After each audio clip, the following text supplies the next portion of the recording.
Good afternoon, everybody. How we doing? Spectre here for another live version of 5 by 5 here on this now 10th day of November. Good to have you aboard as always. And looks like today we should have a full lineup. I'll be leading things off with a little no BS. We'll take a run through the news. Definitely got a full plate today here on this hump day. Yes, it's been a while since we've talked about the old hump day. And of course, should have KB joining here, hopefully, second hour. Sunny days coming up the third hour, which I seem to heard a little bird say that she was beyond sassy today, but feeling perhaps maybe a little bit salty. So we'll have to see what the third hour brings in that regard. And then, of course, bringing up the rear here this afternoon, Pixels and 412 to close things out. So how are you guys doing today? It looks like things are picking up. You guys filing in over on the respective platforms here this afternoon. Over on Twitch, if you're joining, glad to have you aboard. Over on the ScrewTube side, good to see you. Over on DLive, good to have you aboard. And of course, last but not least, over on the Foxhole app as well. One thing I will say before we get going here this afternoon is that YouTube seems to be playing some more shenanigans as usual. And every time I go in there, it seems like they like to kick a couple hundred of you off the subscriber list. So over the last month and a half, 2 months now, we're probably down about 500 subscribers. Yeah, just right off the rip. So if you are over on YouTube for however long we'll stay on there, make sure that you like, share, subscribe. And of course, definitely make sure that you are over on the backup platforms and all other platforms for that matter, as a just in case. All right. So that being said here this afternoon, let's kick things off. Lots of stuff to get through here this afternoon. And let's see here. We'll kick things off by stating that, hey, by the way, we are in the middle of a worldwide walkout here. Some events not playing out here. Per the children'shealthdefense.org last week, if you remember right, November 3rd was the first of many versions of this event playing out. And then this week, the 8th through the 11th, culminating tomorrow, we have worldwide walkouts in various cities that you see across the screen. November 19th and 20th again, and then on November 26th, Black Friday, they plan on having these probably, I would imagine, worldwide. Most of what you see there on screen are situated, obviously, here stateside. But again, if you need to, you can go to worldwidewalkouts.org. You can go check out some of the materials, hook up with various folks in that in regards to all of the shenanigans playing out with this scamdemic and mandates, which, by the way, are not law. All right, so that being said, let's kick things off. Let's talk a little bit about what happened here this past weekend. I'm sure many of you have probably heard about this Travis Scott concert. Obviously, that turned fatal. Everything you need to know about the Deadly Music Festival from this past weekend. This by 100% Fed Up. Out of Houston, Texas, on Friday, November 5th, 8 people were killed during rapper Travis Scott's Astroworld Festival concert. The youngest victim was just 14 years old. And by the way, it's hard to believe that only 8 people, even this late in a game, is the official tally. I have reason to believe, based on the evidence that I've seen on TikTok and Telegram and Twitter and various other things that have come through by way of articles, that I just find that number very hard to believe.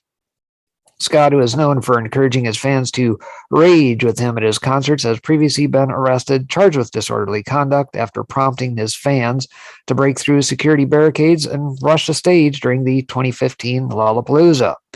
Violence is not uncommon at Scott's concerts, and in the past has even been encouraged. For example, Scott encouraged his crowd to beat up a kid for attempting to take his shoe while crowd surfing. And of course, we can check this out here.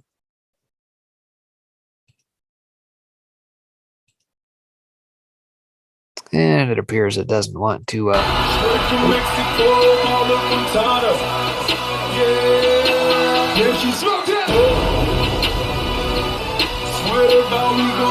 Let's go! Let's go! Introductions back! Straight from Mexico, call it Quintana. Come here, bitch.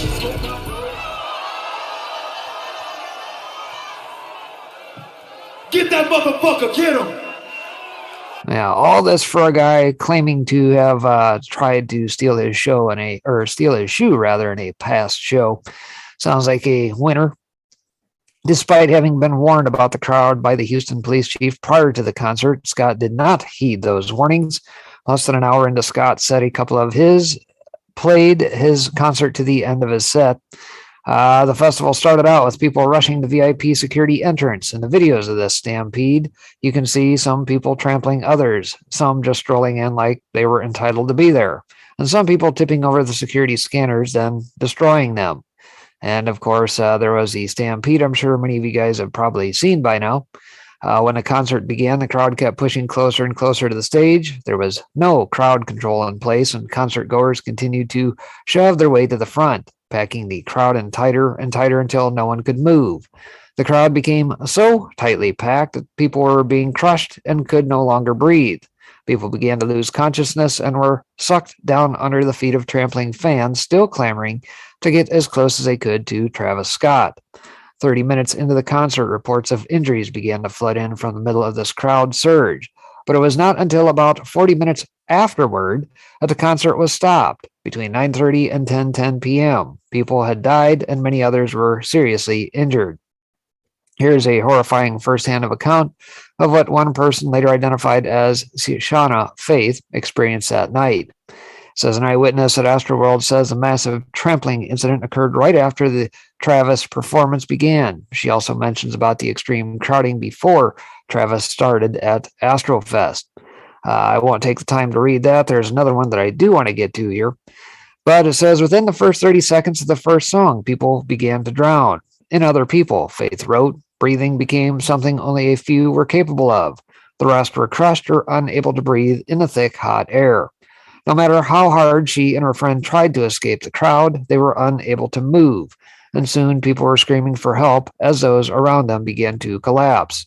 And soon the crowd began to fear being trampled to death, a fate which nearly befell the Arturo Sanchez, a 23-year-old who found himself knocked to the ground and was soon crushed below a large man, causing him to suffer a heart attack.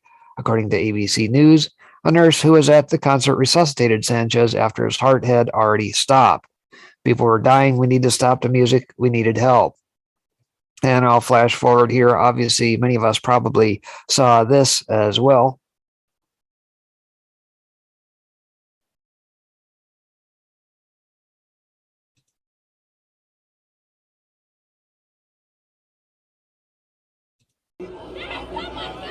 Let's do it.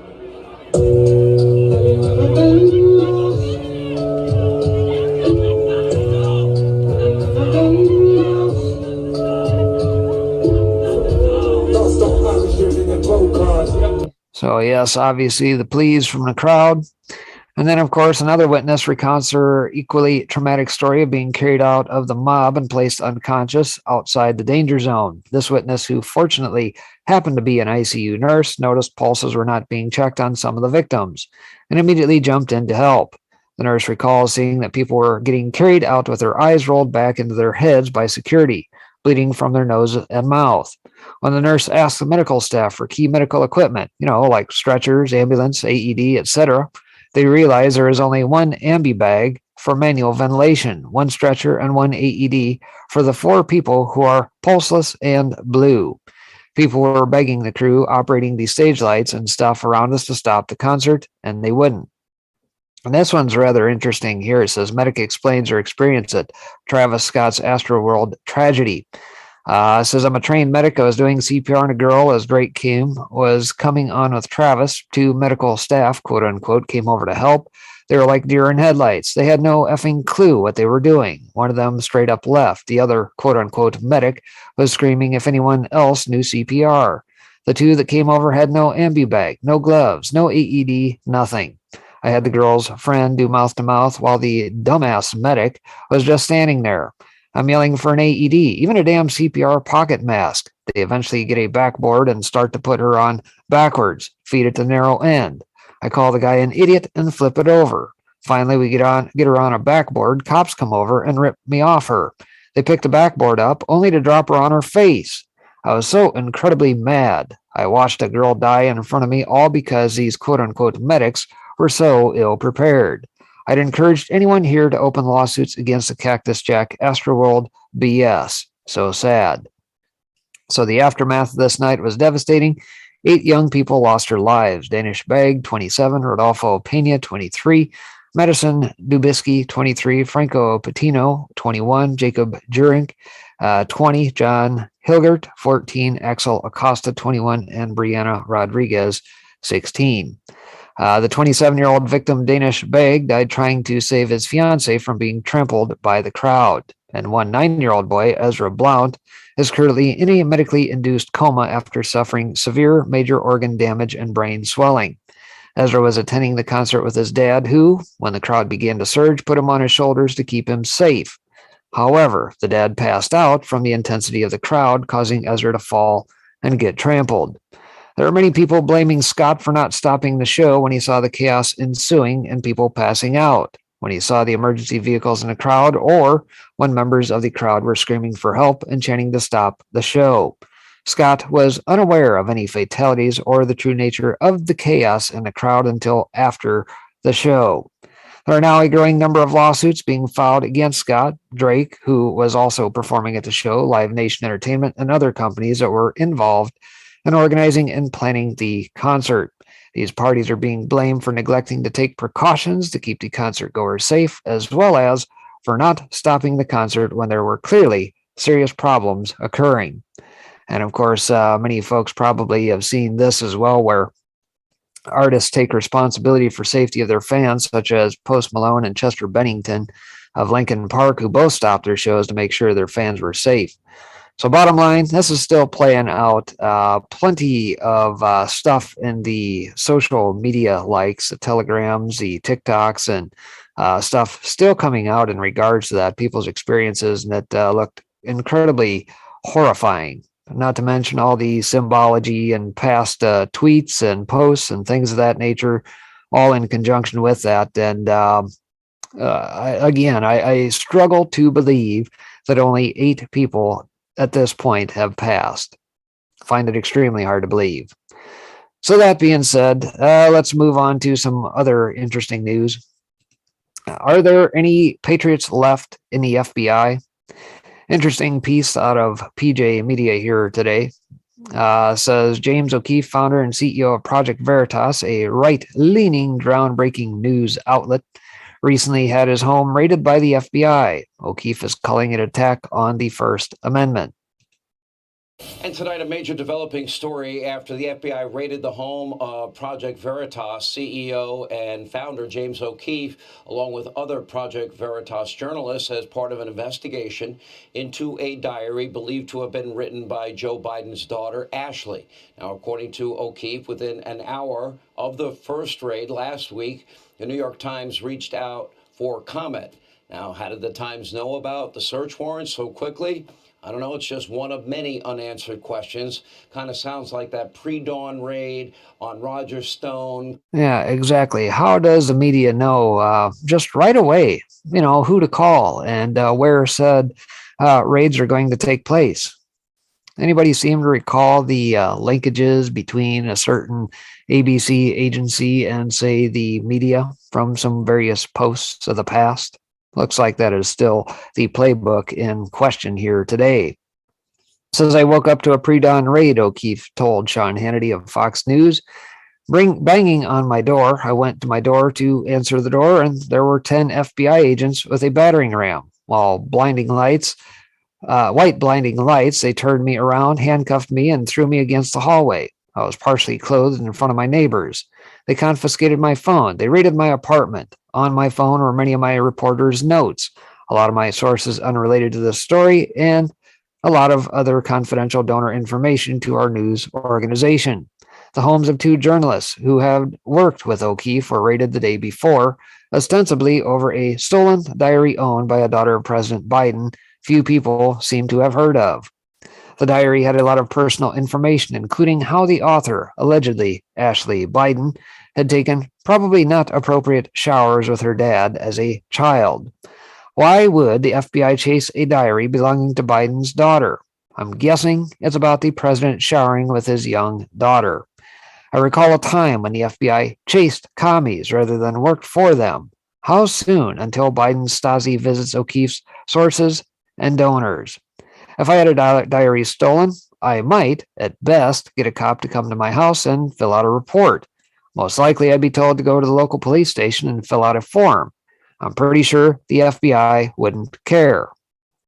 Did the FBI raid O'Keefe to teach him a lesson?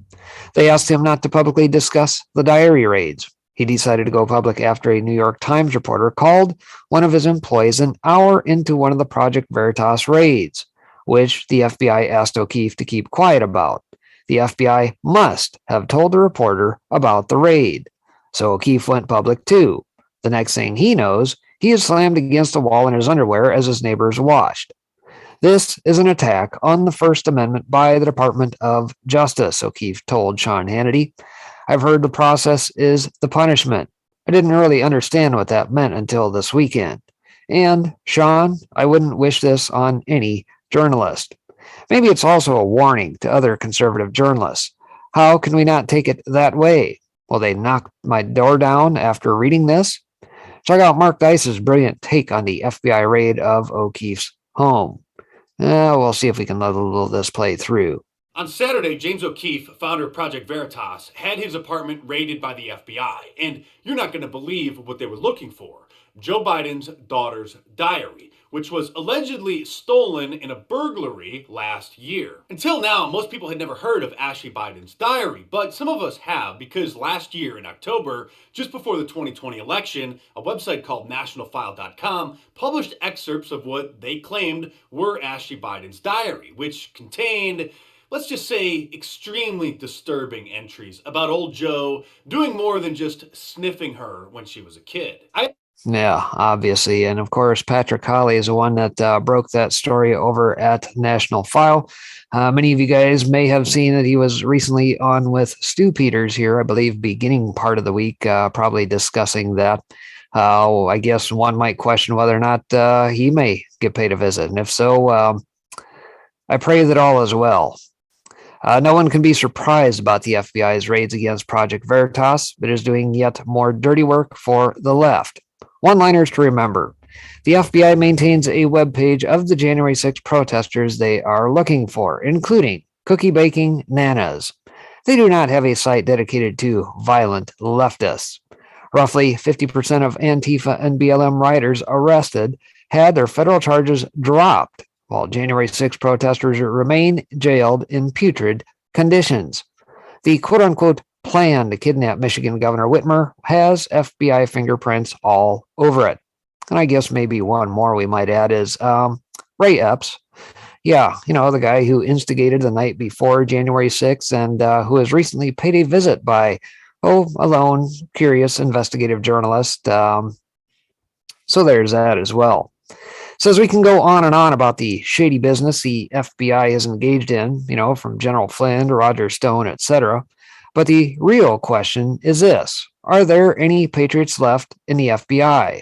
And if so, where are they? Comey, McCabe, and Strzok were all high-ranking FBI officials working for the commies on the left. Where are the good guys? I personally know 2 FBI agents quite well, and I can't see them engaging in such anti-American nonsense. Do honest agents not advance? Or does an agent have to have pinko leanings to climb the ladder at the Bureau? The FBI needs an enema, followed by a modern-day Elliot Ness. If there are any patriots left, now would be a really good time to show themselves. Just saying.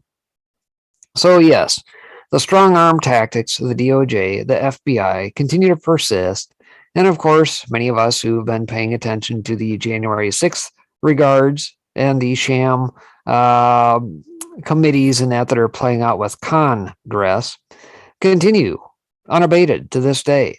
And it just makes you wonder how in the world is somebody like Durham able to even use the DOJ or anybody on the inside to make any progress on the stuff that he's doing at this point. So, yes, where are these folks? Will they ever step forward? It's hard to say. So, aside of that, Powerline has this as Anatomy of the Clinton Hit Job. Obviously, as I mentioned, Durham is making advances here, now up to what, 3 indictments and probably a lot more forthcoming per Ratcliffe's comments here in recent days. The New York Post has an excellent editorial, Anatomy of a Media Hit Job, How Press Pushed Clinton's Lies Against Trump. The editorial identifies the players, traces a whisper campaign that planted the Russian hoax in the press, and follows the states of the story from hysteria to the current silence and revisionism. The Washington Compost was, of course, a key quote unquote player in the media lineup. Post media critic Eric Wemple calls the press to account in his column. Indictment of Steele dossier source is more bad news for multiple media outlets. And so, as we watch this business play out with the latest indictment, obviously it wasn't so much about the guy that was indicted as it was so much about the media. And of course, what are they going to try and do? Led by people like Rachel Madcow and everybody else, it's pretty damning to them, but they're just going to try and snow it over like nothing's happening. We know better.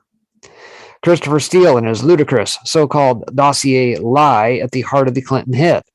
BuzzFeed posted Steele's dossier memos online here on January 10th, 2017. I thought for my first time through that the dossier was absurd on its face. With the exposure of the players and Steele's phony sources, we learned that it was worse than absurd, but it was certainly that too. The avid participation of the press in the Clinton fraud orchestrated by the Clinton players cannot be overstated. My favorite example is that of the New Yorker's Jane Meyer, who profiled Steele in a hagiographic 15,000-word story that I called The Dossiad, and a series of 5 posts that I devoted to Meyer. Another inglorious example that ranks with Meyer's is Howard Bloom's Vanity Fair story, how ex-spy Christopher Steele compiled his explosive Trump-Russia dossier. Bloom purported to give the lowdown on Steele's investigation. Bloom was particularly impressed by the network Steele had developed in the course of his professional experience. Or he stated, he could count on an army of sources whose loyalty and information he had bought and paid for over the years. There was no safe way he could return to Russia to do the actual digging. The vengeful FSB would be watching him closely, but no doubt he had a working relationship with knowledgeable contacts in London and elsewhere in the West, from angry emigres to wheeling and dealing oligarchs, always eager to carry favor with a man that had ties to the Secret Service, to political dissidents with well-honed axes to grind.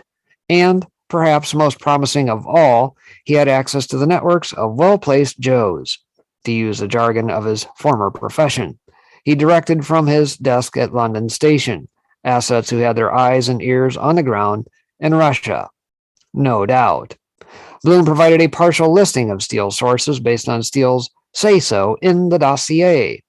Source A, to use the careful nomenclature of his dossier, was a, quote, senior Russian foreign ministry figure, end quote. Source B was, quote, a former top-level intelligence officer still active in the Kremlin, end quote. And both of these insiders, after speaking to a trusted compatriot, would claim that the Kremlin had spent years getting its hooks into Donald Trump. Source E was, quote, an ethnic Russian, end quote, and close associate of Republican U.S. presidential candidate Donald Trump. How, quote unquote, careful can you get? Steele's sources deeply impressed Bloom. I thought they amounted to a clock-striking 13. The Post editorial is prompted by the indictment last week of Steele's primary source, Igor Danchenko.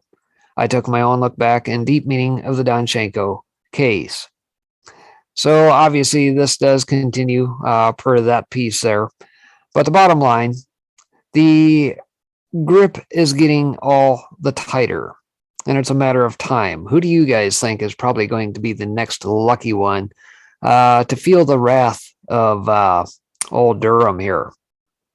Any thoughts? You think they're going to go straight for 44 and HRC at this point, or we got a few more steps to go yet? Either way, we know exactly where it leads.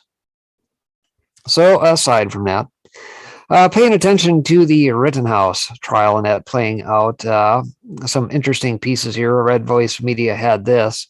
Says far left wing activist admits she was totally wrong about Kyle Rittenhouse. Says with the trial coming to a close, it appears the left is already doing damage control, trying to save their own careers. This out here today says since the news broke, the teenager Kyle Rittenhouse had shot 3 people out of self-defense while attending a rally. The liberal left viciously attacked him, claiming he was the instigator, nothing more than a vigilante and domestic terrorist. But now that the trial is on full display for America to see, yet again, the narrative from the left is being completely shattered. Not only was Rittenhouse acting in self-defense, but he was also being chased and threatened by the supposed victims he shot. Knowing the gig is up, the left is now struggling to be on the right side of the verdict. The co-host for the popular progressive online news show, The Young Turks, Anna Kasparian, is just the first to break the silence and admit that she was quote-unquote wrong about major facts surrounding the Rittenhouse case. Were they wrong, or did they just bury and embellish the truth? I won't even say embellish the truth, but omit certain facts that were, things that weren't keen on the narrative. They got to shape this narrative for folks, right? So let's see if this plays through. I was wrong about that. Okay, so I want to correct the record. I was, in fact, wrong about that. So look, these details matter because if you're going to make an argument that you acted in self-defense, there needs to be some proof that there was an imminent threat. Now, what really mattered to me was how all of this unfolded. What was the thing that sparked it? What started all of it? And initially, I was under the assumption that Rittenhouse was the person who was chasing after Joseph Rosenbaum, that's how it had started. But I was wrong about that. Okay, so I want to correct the record. First and foremost, anybody could probably go back and see the ample footage and find out that was indeed not the case. The media knew that at the time. They chose to plant an alternative theory or narrative, right? Because at the time, think of who is running for office and think of the left always going after guns. Guns bad. The gun is at fault. And of course, what is the prosecution currently doing now? I was, in fact, wrong about that. And to show you the evidence to reinforce that I was wrong about that, I want to go to this video that shows how everything really started. Here is where we first see Joseph Rosenbaum, the first person Kyle Rittenhouse fatally shoots that night. He joins the fight against the armed civilians, as other protesters tried to stop him. Rosenbaum has just been released from the hospital after undergoing mental health treatment. His reasons for being here are unclear, and he doesn't appear to have attended a protest before. But his actions on this night will add to an already volatile situation. Rittenhouse walks towards a parking lot where cars are being vandalized. He passes Joseph Rosenbaum, who was fighting with the armed men at the gas station earlier. Rosenbaum now starts chasing Rittenhouse. Yeah, how does the media exactly mistake that for Rittenhouse being the aggressor when he is walking casually away down the street? And all of a sudden, you got this guy closing the gap here rather rapidly. Again, the narrative. They got to try and spin the narrative. Did they actually show this? I don't remember. But think of what all was playing out throughout the media last year. The mostly peaceful protests, we're told, as we got burning fires in the background of major cities all across America at this point, right? Antifa and BLM. These guys must be frickin' angels at the end of the day, according to the media. Rosenbaum now starts chasing Rittenhouse and throws a plastic bag that holds his belongings from the hospital. Close behind them, a man holds up a handgun and fires it. We don't know why. Then Rosenbaum lunges towards Rittenhouse. Rittenhouse fires 4 times. So those details matter, right? Who was chasing who matters. The gunshots by some other unidentified person, that matters, especially if you're Rittenhouse and you're running away and then you hear shots and then Rosenbaum lunges toward him.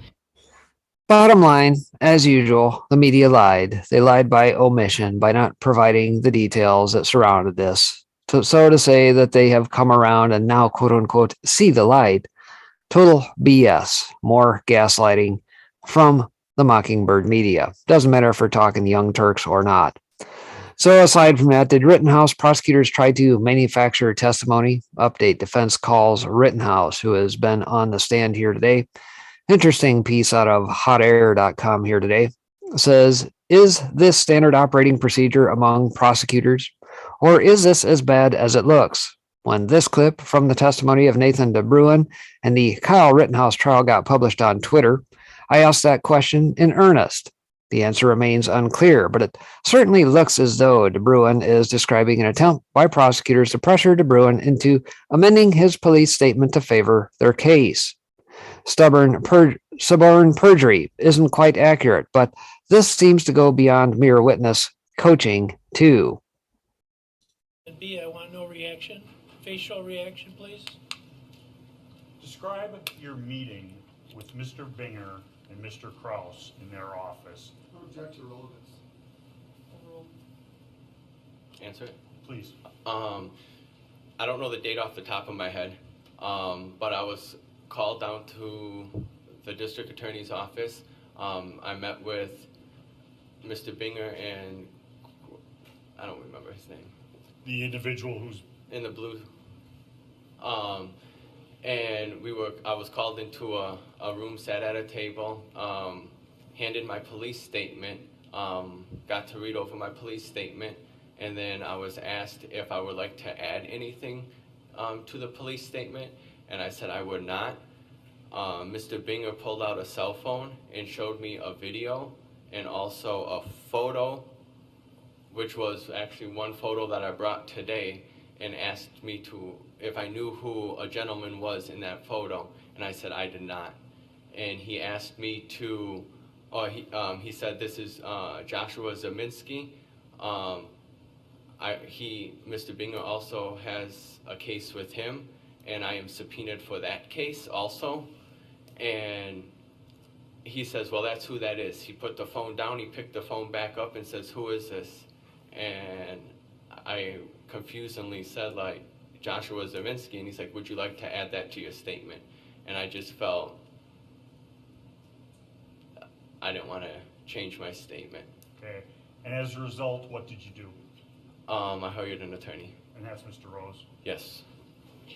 I have nothing further. So interesting piece there. Says, not being an attorney myself, perhaps this episode has more nuance than it seems. However, one can imagine that the jury has little or no insight into prosecutions either. Does anyone wonder what they make of this exchange? Andrew Branca, an attorney covering the trial for illegal insurrection, calls DeBruin perhaps the most powerful defense witness yesterday. I say that DeBruin seemed an unlikely candidate to be the defense's most powerful witness of the day because he presented and conceded that he was extremely anxious, and he also suffers from a rather prominent speech impediment. Despite this, DeBruin was absolutely coherent and firm in his testimony, almost driving ADA Kraus into a rage with his calm and cool testimony that was so helpful to the defense and so damaging to the prosecution. Indeed, at times ADA Kraus' cross-examination of DeBruin became completely unprofessional and almost personally bullying. Perhaps nothing was as damaging to the prosecution and as personally infuriating to ADA Kraus as DeBruin's testimony that in a meeting with ADA Binger and ADA Kraus, he had the perception that they were asking him to change his statement to police about what he had observed the night of the 25th. Here, change should be read to mean falsify. In particular, to falsify some conduct or presence of Joshua Zeminski. Indeed, immediately after that meeting with prosecutors, in which DeBruin refused to change a word of his prior statement, he immediately left and retained his own legal counsel, and that counsel was present in the courtroom during DeBruin's testimony today. Abranca clearly is no fan of the prosecution and their decision to charge Rittenhouse anyway. However, this point seems especially pertinent as to the motives of prosecutors in bringing these charges.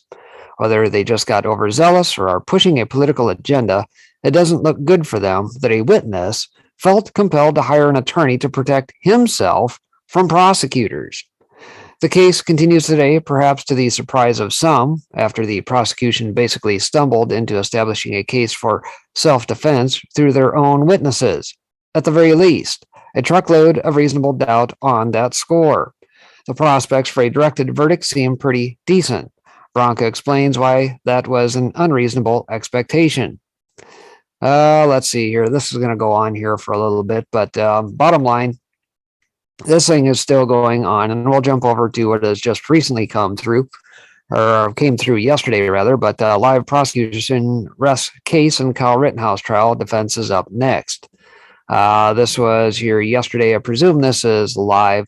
So bottom line, I think Kyle was on the stand here today, kind of being cross-examined by the prosecution, trying to pull up social media posts, this, that, and the other, trying to paint him as the bad guy, aside from the 30 other witnesses and what have you that have played out to this point. But I think the most damning portion that probably came out is already behind us. And again, kind of like the, who was it, Law Enforcement Today or whoever had the feeds going, I forget which, the other day, had the panelists down the side. Basically, as soon as that testimony came out, it was pretty much over. I think one should be able to surmise that obviously Kyle was acting in self-defense and should bring this to a speedy close. The question that I have is whether or not Kyle will do the next best thing and probably go Nick Sandman on the media, which he promptly should. And let's hope that he does, because I think that there's more than enough case that they slandered him, libeled him, and everything else under the sun to try and paint him as a bad guy for political purposes. All right, so aside from that, out of American greatness, Obama judge sides with January 6th committee and denies Trump's executive privilege claims. So all the shenanigans of the quote-unquote insurrection that wasn't, this is still playing out. This is in a 34-page ruling issued Monday night. D.C. District Court Judge Tanya Chutkan denied Donald Trump's request for injunctive relief to prevent the January 6th Select Committee from obtaining privileged information currently housed at the National Archives. In August, Representative Benny Thompson, chairman of the committee, demanded a wide range of White House records of the previous administration related to how the January 6th events fit in the continuum of efforts to subvert the rule of law, overturn the results of the November 3rd, 2020 election, or otherwise impede the peaceful transfer of power. The National Archives notified the committee a few days later it would comply with the request for documents. Joe Biden twice denied Trump's claims of executive privilege, something without precedent, which Chutkan noted. This case presents the first instance in which a former president asserts executive privilege over records for which the sitting resident has refused to assert executive privilege. Biden's White House counsel further instructed the archives to turn over all requested materials within 60 days. Speaking on behalf of Joe Biden, whose unlawful election was the subject of the January 6th protest, White House counsel Dana Remus explained why. Congress has a compelling need in service of its legislative functions to understand the circumstances that led to these horrific events. The documents shed light on events within the White House on and about January 6th and bear on the Select Committee's need to understand the facts underlying the most serious attack on the operation of the federal government since the Civil War. BS. These are unique and extraordinary circumstances. The constitutional protections of executive privilege should not be used to shield from Congress or the public information that reflects a clear and apparent effort to subvert the Constitution itself. Chutkan sided with Thompson, explaining that Biden's position on executive privilege outweighed Trump's. Appointed by Barack Obama in 2014, Chutkan routinely lectures January 6 defendants from the bench. She has ordered jail time for 4 defendants who pleaded guilty to parading in the Capitol, a low-level misdemeanor, overruling prosecutors' request for probation or home detention. There have to be consequences for participating in an attempted violent overthrow of the government, Chutkan warned one defendant. Now, mind you, Again, Judge, show me how many of those folks were actually armed. Oh, the correct answer to that is 0. So, this had to have been the worst planned overthrow of said government ever. During last week's hearing in Trump's case, Chutkan described January 6 as a riot and condemned Americans for defiling Congress's house. No, that is the people's house. Correction.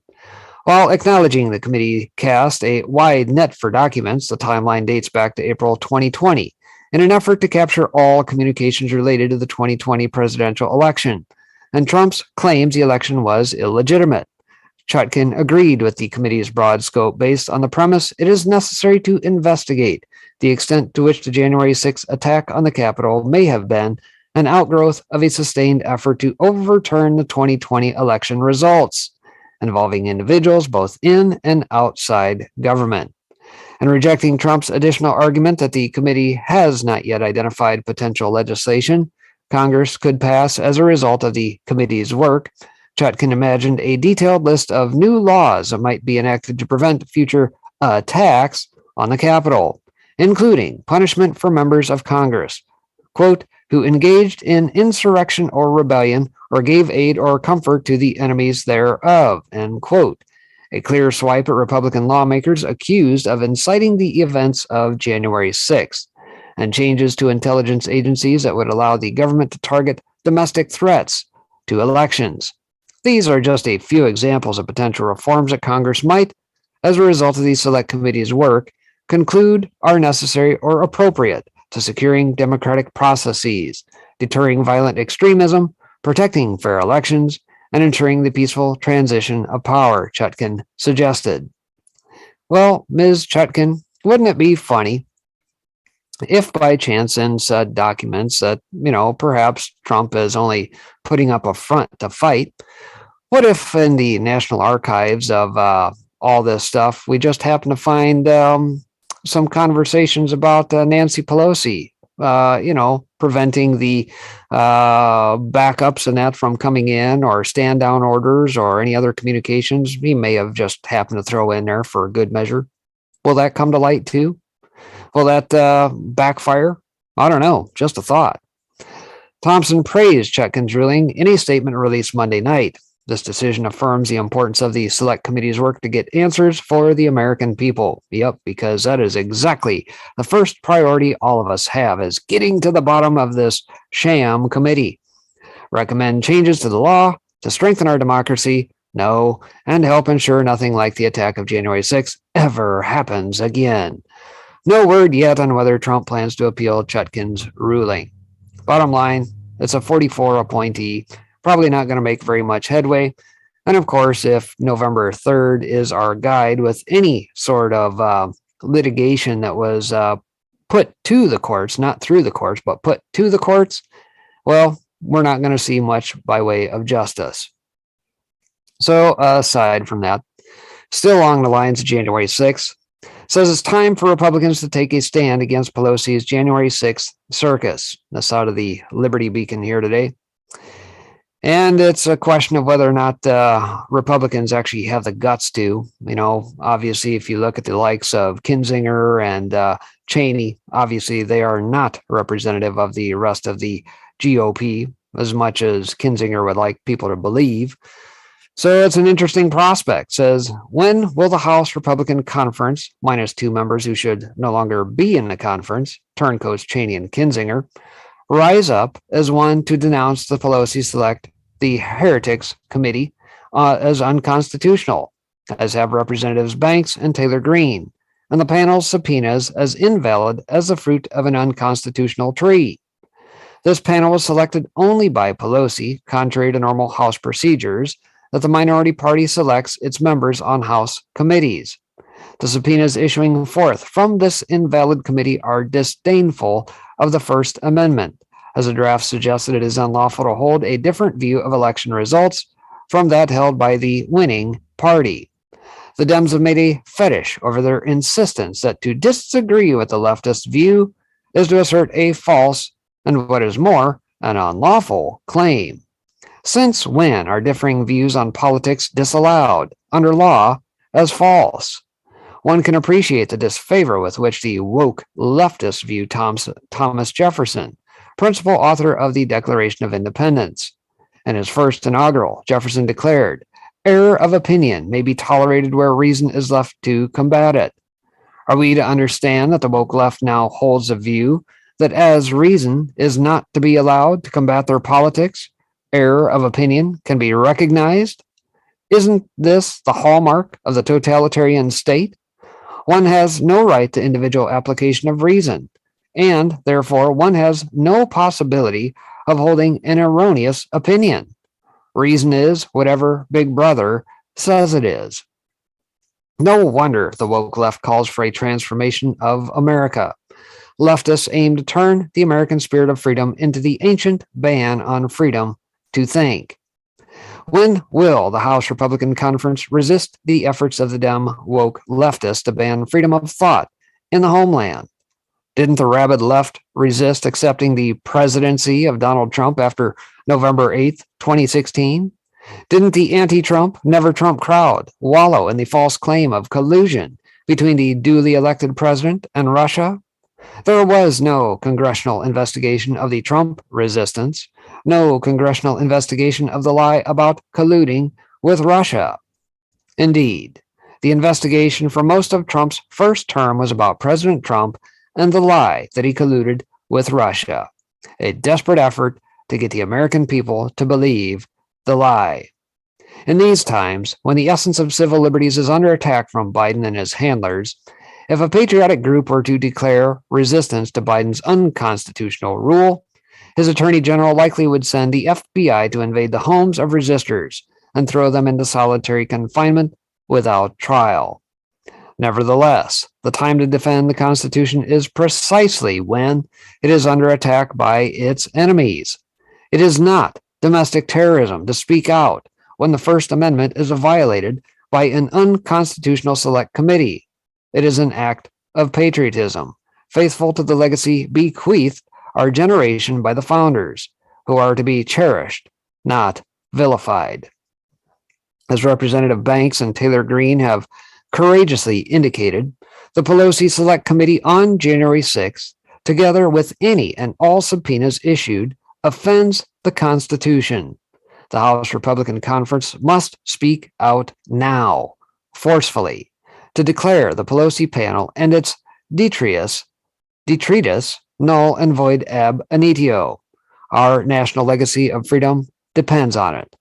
May God continue to bless in the context of helping people who help themselves, and may He make America great again.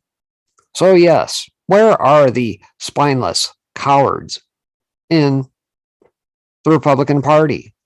Where are all these folks? Why are they letting these folks run amok? It's a sham, just like the impeachments 1 and 2. Absolutely reprehensible. So aside from that, in a spirit of resistance here today, out of town hall, parents go after union stranglehold on school boards. So obviously we witnessed this play out all across the country. And of course, you got the National Association of School Boards pen a letter, send over to old Merrick Garland, who decides, yeah, that sounds like a good idea to protect our school boards and send in our FBI lackeys to protect them, which basically acts as a silencing effect on folks. And of course, we saw the shenanigans play out in committees and that here in recent days. But yeah, here we get this. Says, parents who never imagined running for office battled to win seats on local school boards last week. They won some, but lost many. Their fiercest opponents were the teachers' unions.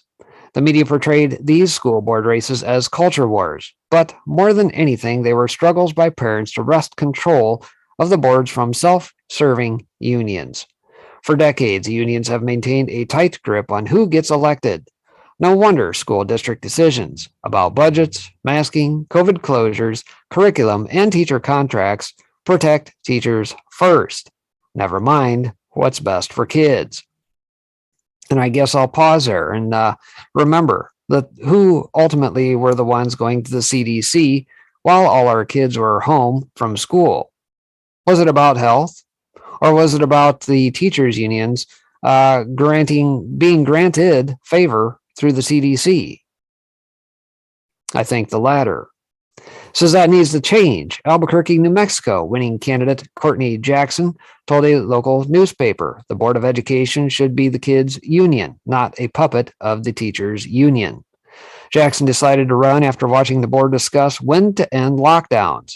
The discussion focused entirely on what teachers wanted, never addressing the kids' needs. Their interests were not brought up once, she said.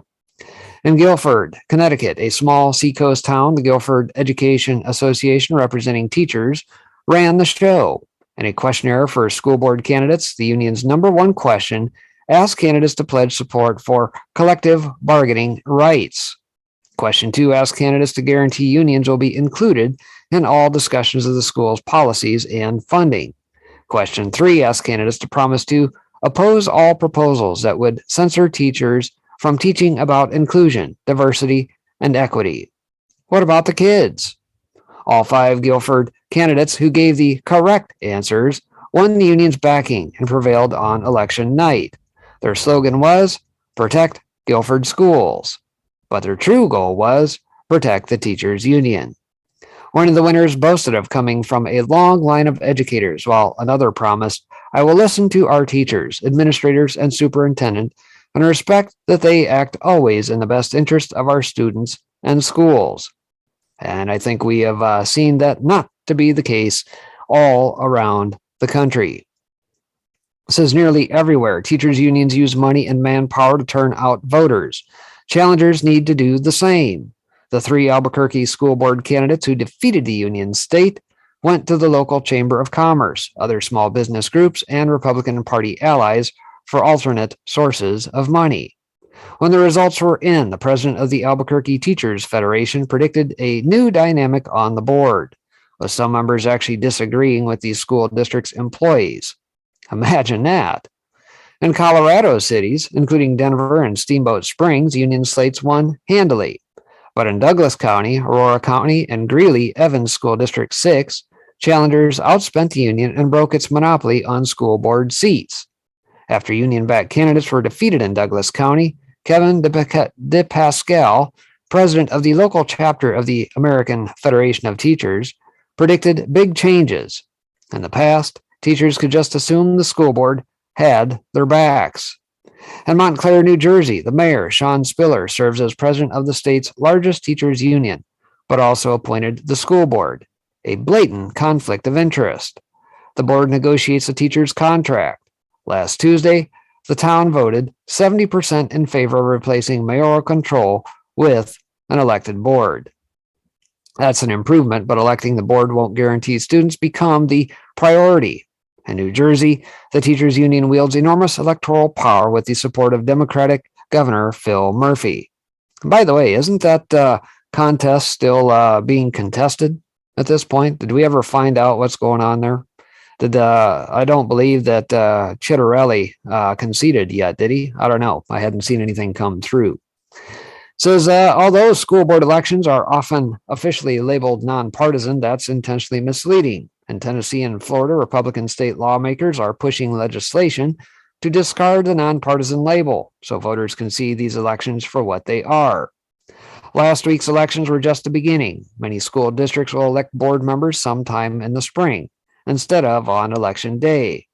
That's by design to keep the public in the dark that an election is even happening and to discourage turnout. Parents and other concerned citizens have roughly half a year to gird for these upcoming contests. For anyone who has a child in public school, the stakes couldn't be higher. And that's absolutely true. And if things don't change, well, we still always have the power of pulling our kids out. There is no reason at this point to continue to go to public schools that are pushing an agenda that is absolutely insane with CRT, sexualization of kids down to kindergarten at this point, and every other thing under the sun that they don't need to be learning about. All in the face of diversity, inclusion, and bringing some drag queens in to read a story hour. Absolutely reprehensible.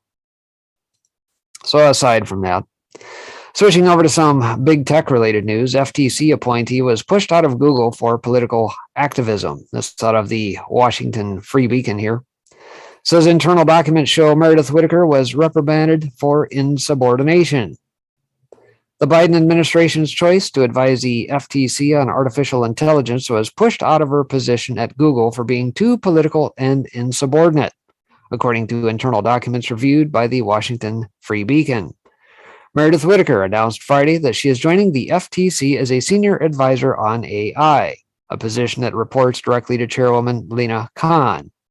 The former Google employee made headlines in 2019 for organizing walkouts in opposition to the company's partnership with the U.S. military. Internal reviews obtained by the Free Beacon show that Whittaker was repeatedly warned to focus on her job responsibilities and left Google in July 2019, after she was asked to take a more limited role following several critical performance reviews in the first quarter of that year. Under President Joe Biden, the FTC has embraced the far-left positions Whittaker espouses. Khan has argued that Amazon, Google, and others may be monopolies even if they don't raise prices for consumers.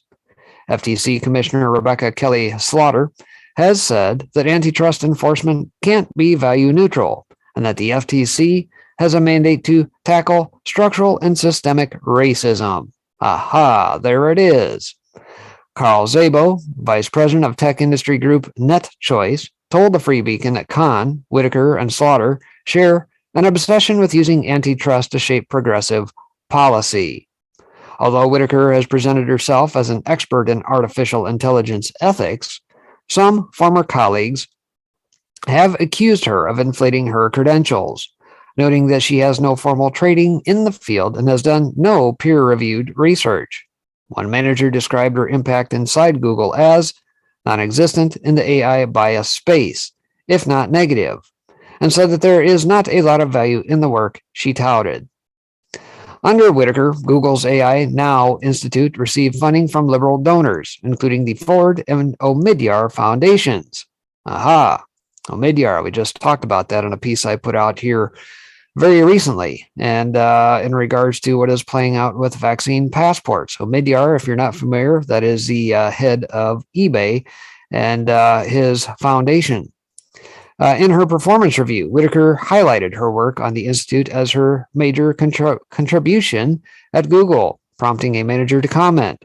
This isn't her job at Google. Whittaker made her priorities clear in a 2019 blog post that announced her departure from Google, in which she noted her commitments to organizing for an accountable tech industry. Basically, that's cover for I'm a leftist, I'm a girl, I should be able to get it because of, diversity and inclusion and equity and all these things. And so basically, she's just a SJW in disguise, masquerading as somebody that has experience and likely doesn't. So, nonetheless, Whittaker did not respond to multiple requests for comment. Gee, I wonder why. So aside from that, Google's still in the news. And Big Brother in disguise, freedom meted out by technological tyrants. This out today out of the Liberty Beacon as well.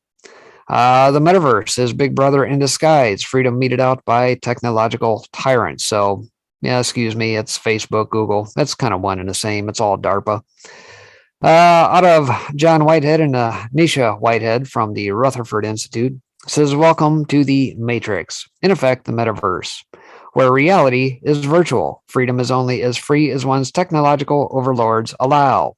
And artificial intelligence is slowly rendering humanity unnecessary, inferior, and obsolete. Zuckerberg, the CEO of Facebook, sees the digital universe, the metaverse, as the next step in our evolutionary transformation from a human-driven society to a technological one. Yet, while Zuckerberg's vision for this digital frontier has been met with a certain degree of skepticism, the truth, as journalist Antonio Garcia Martinez concludes, is that we're already living in the metaverse.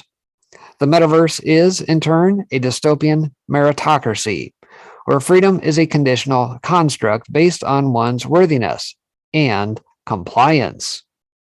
In a meritocracy, rights are privileges afforded to those who have earned them. There can be no tolerance for independence or individuality in a meritocracy, where political correctness is formalized, legalized, and institutionalized. Likewise, there can be no true freedom when the ability to express oneself, move about, engage in commerce, and function in society is predicated on the extent to which you're willing to fit in. You are almost at that, or we are almost at that stage now. Yeah, think of what is playing out with vaccine passports. I talked about this in an article covered by the folks over at the Gray Zone here recently. And even Thursday night, the fact that from San Francisco to Florida, even despite what somebody like DeSantis has on the books down there, whether it be executive order or actually legislated into law, they're still advancing unabated. Says, consider that in our present virtue signaling world, where fascism disguises itself as tolerance, the only way to enjoy even a semblance of freedom is by opting to voluntarily censor yourself, comply, conform, and march in lockstep with whatever prevailing views dominate. Fail to do so by daring to espouse dangerous ideas or support unpopular political movements, and you will find yourself shut out of commerce, employment, and society. Facebook will ban you, Twitter will shut you down, Instagram will deplatform you, and your employer will issue ultimatums that force you to choose between your so-called freedoms and economic survival. This is exactly how corporate America plans to groom us for a world in which we, the people, are unthinking, unresistant, slavishly obedient automatrons in bondage to a deep state policed by computer algos. Basically, science fiction has become fact. 20-some years after the Wachowski's iconic film, The Matrix, introduced us to a futuristic world in which humans exist in a computer-simulated non-reality powered by authoritarian machines, a world where the choice between existing in a denial-ridden virtual dream state or facing up to the harsh, difficult realities of life come down to a blue pill or a red pill. We stand at the precipice of a technologically dominated matrix of our own making. We are living the prequel to the Matrix with each passing day, falling further under the spell of technologically driven virtual communities, virtual realities, and virtual conveniences managed by artificial intelligence machines that are on a fast track to replacing human beings and eventually dominating every aspect of our lives. In the Matrix, computer programmer Thomas Anderson, aka Hacker Neo, is wakened from a virtual slumber by Morpheus, a freedom fighter seeking to liberate humanity from a lifelong hibernation state imposed by hyper-advanced artificial intelligence machines that rely on humans as an organic power source. With their minds plugged into a perfectly crafted virtual reality, few humans ever even realize they are living in an artificial dream world. Neo is given a choice. Take the red pill, wake up, and join the resistance. Or take the blue pill, remain asleep, and serve as fodder for the powers that be. Most people opt for the blue pill. In our case, the blue pill, a one-way ticket to a life sentence in an electronic concentration camp, has been honey-coated to hide the bitter aftertaste, sold to us in the name of expediency and delivered by way of blazingly fast internet, cell phone signals that could never drop a call, thermostats that keep us at the perfect temperature without our having to raise a finger, and entertainment that can be simultaneously streamed to our TVs, tablets, and cell phones. Yet, we are not merely in thrall with these technologies that were intended to make our lives easier. We have become enslaved by them. Look around you. Everywhere you turn, people are so addicted to their internet-connected screen devices, smartphones, tablets, computers, televisions, that they can go for hours at a time submerged in a virtual world where human interaction is filtered through the medium of technology. And think of that. How many of you guys go out to restaurants and see families of 4, 6, whatever, sitting there all staring down at their phones while sitting at a booth or table? Not even lifting a finger or casting a glance across the table to their spouse or their kids. I see it all the time. Says this is not freedom. This is not even progress. This is technological tyranny, an iron-fisted surveillance state. Corporate giants such as Google and Facebook, and government spy agencies such as the National Security Agency. So consumed are we with availing ourselves of all the latest technologies that we have spared barely a thought for the ramifications of our heedless, headlong stumble towards a world in which our abject reliance on internet connected gadgets and gizmos is grooming us for a future in which freedom is an illusion. Yet it's not just freedom that hangs in the balance. Humanity itself is on the line. If ever Americans find themselves in bondage to technological tyrants, we will have only ourselves to blame for having forged a change through our own lassitude, laziness, and abject reliance on internet connected gadgets and gizmos that render us wholly irrelevant. Indeed, we're fast approaching Philip K. Dick's vision of the future, as depicted in the film Minority Report. There, police agencies apprehend criminals before they can commit a crime. Driverless cars populate the highways, and a person's biometrics are constantly scanned and used to track their movements, target them for advertising, and keep them under perpetual surveillance. Cue the dawning of the age of the Internet of Things, in which internet connected things monitor your home, your health, and your habits in order to keep your pantry stocked, your utilities regulated, and your life under control and relatively worry free. Key word here, however, is control. In the not too distant future, just about every device you have, and even products like chairs that you don't normally expect to see technology in, will be connected and talking to each other. By the end of 2018, there was an estimated 22 billion Internet of Things connected devices in use around the world. Forecasts suggest that by 2030, around 50 billion of these IoT devices will be in use around the world, creating a massive web of interconnected devices, spanning everything from smartphones to kitchen appliances. As the technologies powering these devices have become increasingly sophisticated, they have also become increasingly widespread, encompassing everything from toothbrushes and light bulbs to cars, smart meters, and medical equipment. It is estimated that 127 new IoT devices are connected to the web every second. This connected industry has become the next big societal transformation, right up there with the Industrial Revolution, a watershed moment in technology and culture. Bottom line, this is going to go on here for a bit, but it's backfiring. People are waking up. People are seeing this for what it is. And they didn't bank on that, did they?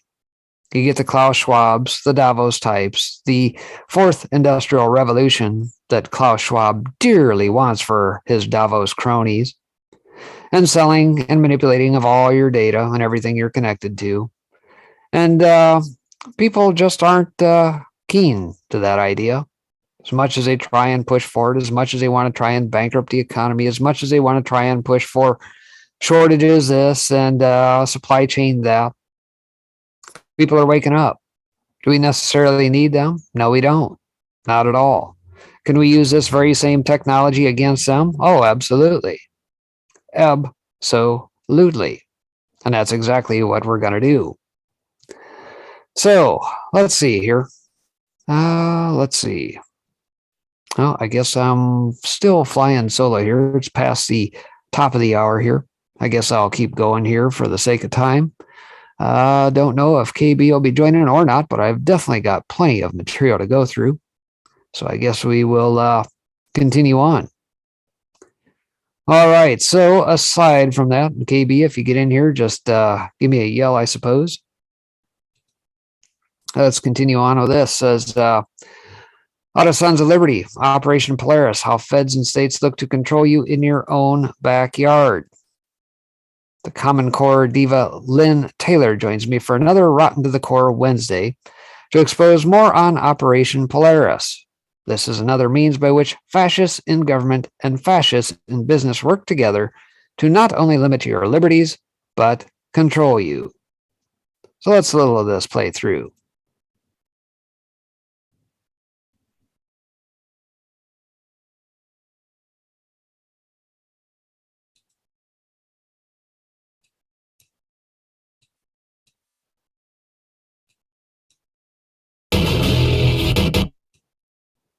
of libertymedia.com. In fact, if you're listening by way of Red State Talk Radio, you use Radio Live. Let's see here if I can find it. It's going to make you sweat.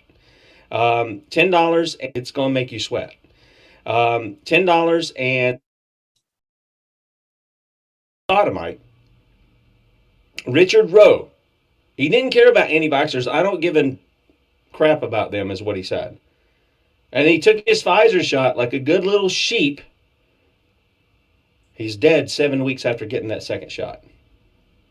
And he's not an old guy at all. Yeah. Let's see if I can cue this up here. And hopefully we're not going to have any go. trouble today. Going back to this, the older computer that I had, boy, I can see it's really taxing on the CPU every day, but we're getting through it. You know, the Lord provides in that, and we're grateful for that. While the other one is supposed to arrive today for maintenance, restructuring, whatever's got to be done to that thing. And hopefully they have the parts. Otherwise, I'm looking at 6 weeks doing this. So, yeah, okay. I hope that everything in order. What do you got for us today? Because we're going to revisit something we talked about a couple of weeks ago, except we're going to give it real local down in your neck of the woods over there in communist North Carolina. Right, absolutely. But let me preface before we get into what's happening here in North Carolina that, as always, what happens in one state with federally led education happens in all the other states. What we're finding, though, is that North Carolina, one more time, is being kind of like, I'll go first, I'll do it, state. I have in the archives for today, you're going to see evidence from, I think it is Kansas. You're going to see evidence from Rhode Island. You're going to see some other places as well. So this is why I say not just North Carolina specific, but if it hasn't hit your state yet, it actually will. And what we've got, if you'll remember, a few weeks ago, we did a show on Operation Polaris. It was all about how, because of COVID, so many students here in North Carolina were at such a disadvantage for being able to learn. And so it was our state superintendent who got the wild idea that, oh, yes, if we put this operation into place, everybody will somehow be able to magically get where they need to get so that we can get them graduated, so that we can get them out there faster, so that they can start earning a paycheck and help our economy grow. Interesting. I'll drop the link out there if you guys want to watch the rest of that. It is about an hour in length, and I don't know how much of that time is spent with Lynn here, but it's interesting that, yes, as she mentions, things are starting out in North Carolina. She's got examples from other states, but that's typically how they'll do it. You know, they'll start in one state and roll it out as a bit of a proxy, if you will, to see how well it's going to play, and then we'll continue to roll it out in various other states as well. So aside from that, over to TechCrunch says Twitter and Viacom CBS announced global content partnership plans for Twitter watch parties. So yeah, I bet you didn't know this was going on with all Twitter. Obviously, your content in that, maybe start to see more CBS garbage in your feeds. Who knows? Twitter and Viacom CBS today announced a sizable global deal that will see the social media platform streaming digital content from across the Viacom CBS portfolio of news, sports, and entertainment brands, including content from live events, TV shows, and other franchises. In addition, Viacom CBS-owned streaming services Paramount Plus will host 3 Twitter watch parties designed to capitalize on Twitter's ability to serve as a second screen and a home to fan communities and conversations. Weren't we just talking about being entertained to death out of the Rutherford piece there? Just saying. The companies did not specify which Paramount Plus shows would be hosted on watch parties, only noting that they would be original series. The content partnership represents a significant expansion of Twitter's prior deal with the media giant. Before, Twitter's deal had been a U.S.-only partnership with just Viacom, ahead of the Viacom-CBS merger.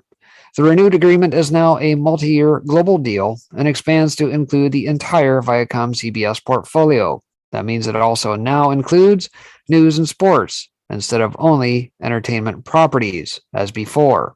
The companies declined to detail the financial terms, however. The Viacom CBS umbrella today cover a wide range of brands such as BET, CBS Television Network, CBS News, CBS Sports, Channel 5, CMT, Comedy Central, MTV, Network 10, Nickelodeon, Paramount Network, and TELEF. Says in recent months, Twitter and Viacom CBS have partnered on select live events, including the 2021 MTV Music Video Awards, which aired its live pre-show on Twitter, and the BET Awards, which live streamed from the red carpet to Twitter. It's likely that under the new agreement, Twitter users will gain continued access to these types of events. As for which other properties and programs will be featured on Twitter in the months ahead, Viacom CBS would not say. Says while the new agreement is focused on hosting digital content, it will also involve Twitter's marketing support. The Viacom CBS programs will be eligible for both marketing support and brand sponsorship sales through Twitter's Amplify program, which connects Viacom CBS's video with Twitter's paid reach and targeting, the company said. Viacom CBS will also leverage other marketing features around live video, real-time highlights, and Twitter moments. Twitter in previous years had heavily focused on its ability to serve live video content to its users by doing things like pinning live video to the top of the timeline, offering live streamed events and concerts, and more. But over time, news of those types of partnerships dwindled. Twitter even shut down its own live streaming app, Periscope, to focus more on its new set of social features like fleets, spaces, communities, super follows, and others. So for those, I suppose, that are still remaining on the Twitter sphere, you can probably expect to see some, perhaps, CBS Viacom content, I suppose, in the near future. So there is that. All right, so looks like BK might not be joining here today. It looks like he might be having some connectivity issues, but that's all right.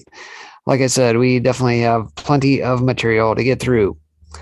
All right, so aside from that, getting into the old scam-demic news here on the back hour here, plenty to go through there. Town Hall says the scam-demic, or the pandemic, I'll call it for this purpose, is over. Long live the pandemic. Over at Town Hall says the COVID pandemic is over. Thanks to the work of President Donald Trump, a vaccine is widely available to anyone who wants it. And coming from that research, a new pill from Pfizer that cuts the risk of death and hospitalization by 90% in individuals who contract COVID is in front of the Food and Drug Administration for approval. Those who want to protect themselves from COVID can do so easily. And those who choose not to take advantage of the vaccine or the pill when it's approved are in any event unlikely to die from the sickness. By all goals and measures set at the beginning of the pandemic, this is a moment for which we have waited. The return to quote-unquote normalcy can begin right now, except that is for Dr. Anthony Fauci and his band of Mary Biden administration fearmongers standing in our way. Dems know that as soon as the scamdemic is over, the COVID power party will end, and all those emergency powers they have enjoyed for 2 years will run dry. For a political party that invested so much of its identity into using COVID to moralize, mandate, and manipulate the end of the scamdemic is a worst-case scenario. It is not that they do not believe the pandemic is over. They just cannot afford to let it end. The powers enjoyed for nearly 2 years, wielded by numerous mayors, city councils, governors, and a bevy of unelected health department bureaucrats, have produced a rush of political adrenaline, the likes of which have not been seen since the post-9/11 rush of anti-terrorism measures. As anyone who has worked even briefly in government knows all too well, once government achieves any degree of power, it becomes almost impossible to wrest it away from the hands of bureaucrats exercising it. Power truly is addictive. And the Dems' new blueprint already is being readied for the next engineered emergency. The COVID scamdemic provided an endless supply of excuses for big brothers of all stripes to concoct new ways to impose their idea of order on our lives. Now that they have had a taste of what is possible under emergency conditions, there is no way they will willingly go back to the old unconstitutional mode of governing the country. Instead, COVID will morph into the next public health crisis, which, as I have written, can incorporate anything from racism to global warming to gun crime. Each such emergency will offer justification for Washington and for governors from Massachusetts to Oregon to continue exercising leverage powers authority that already has been abused far beyond any notion of the legitimate exercise of power under our Constitution, and, of course, spend ever greater amounts of deficit dollars. But there are but a few ways to slow, much less stop this trend from becoming a permanent roadmap for how cities, states, and federal governments operate. Most important, we need to start electing the right people. We need to find and elect true conservatives, not faux populists who only oppose broad emergency powers because it is not in furtherance of their emergency. Genuine, limited government conservatives recognize and understand the danger is capricious use of sweeping government edicts and mandates, particularly those that violate the separation of state and the private sector, as well as those violating fundamental principles of federalism. We also must use the judicial system, federal and state courts, to bring sound and constitutionally based legal challenges to instances of government overreach. Importantly, this method of righting the ship of state should not be viewed as a first option, but rather a tool to be used in those instances where the political fails have failed to self-correct. Turning to the courts to solve every new or recurring problem disrupts the carefully crafted tripartite system of governing and eventually plays right into the hands of the left. Finally, we must demand that those individuals already in office, both elected and appointed, do their jobs and not let them off the hook when they fail to heed our demands. None of this is new or rocket science. However, in today's environment, where the government has tasted unlimited emergency power and will fight tooth and nail to keep it, every means at our disposal must be turned to the goal of defeating such an occurrence. As they say, failure is not an option. So, bottom line, we have got a little work to do, and we're going to have to hold these folks to account. Again, as Bob Barr indicates there, this emergency power business, nowhere in the Constitution does it say that, hey, just because we have a pandemic that your rights get suspended. No, it doesn't say that anywhere in there. Hey, in the event of such case that, we can wield a stick and do whatever the hell we want. No, that is not in there either. We didn't elect a king, last I checked. We still have 3 branches of government with fully defined features of each branch of government. And we don't simply obey mandates just because thou sayest from on high. And people need to stand up to that and fight back. And we are seeing elements of that around the country. So one hopes that we see more people red-pilled rather than blue-pilled, as from the previous article. But KB, I see that you're in-house, managed to join. What are your thoughts in that regard?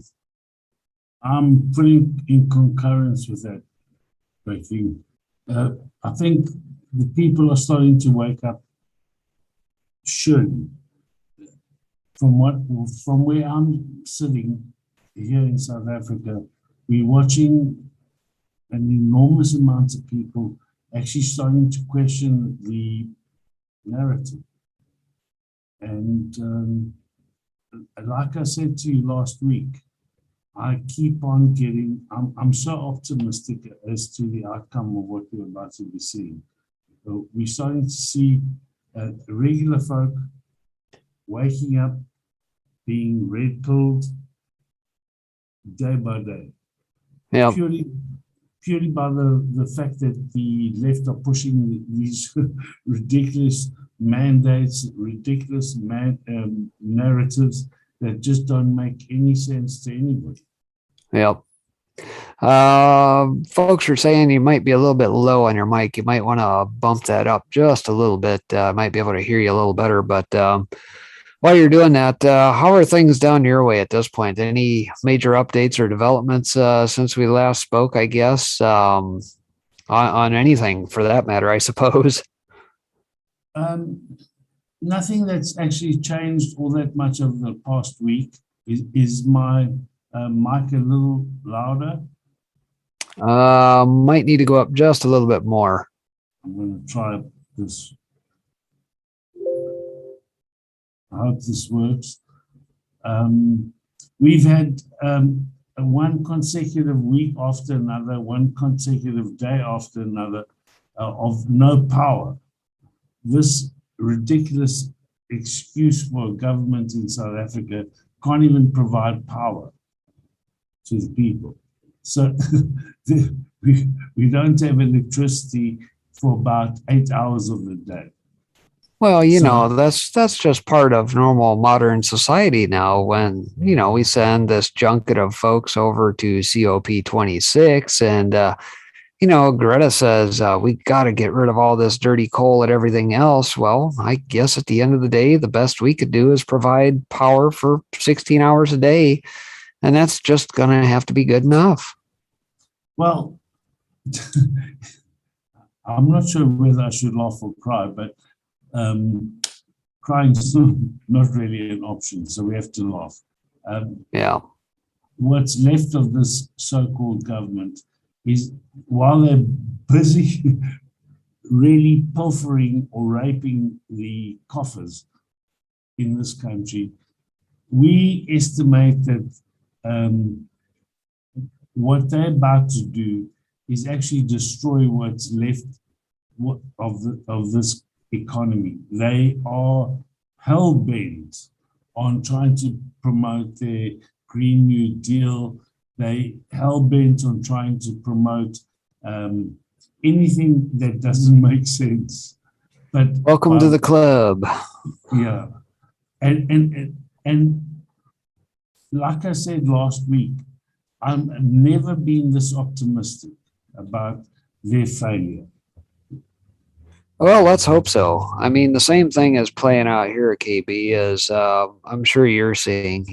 I've talked a lot about in the morning show and that I do about the economy, the supply chain breakdowns and things of that nature.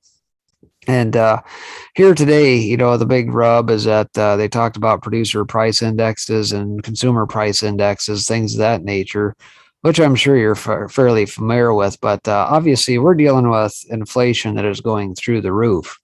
Everything from gas to the various products that we typically get on our store shelves, to bare shelves, to energy prices, you name it. Everything is going up, and yet we're being gaslit by the likes of MSNBC here recently, by the likes of Jen Psaki saying, oh, inflation is a good thing.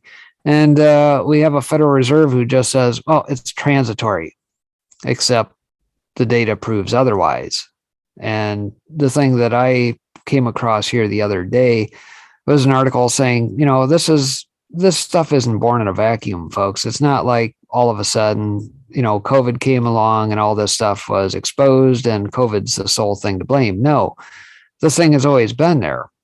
But more importantly, as the CPI business has played out here today, and as inflation runs away, things become more expensive, it is not their ambition to fix it. This is exactly what they want. They relish in watching people live in misery and not get the things they need because they think the plebes shouldn't have the things we already do have. Absolutely.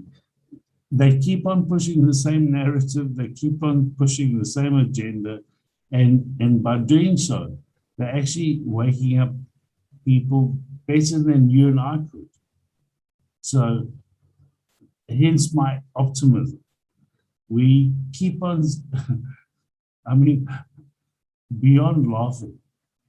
And there are so many serious issues within your country, within my country, that people are really starting to actually question things and as opposed to being black-pilled, people are really being red-pilled because there are subtle questions that need to be answered here.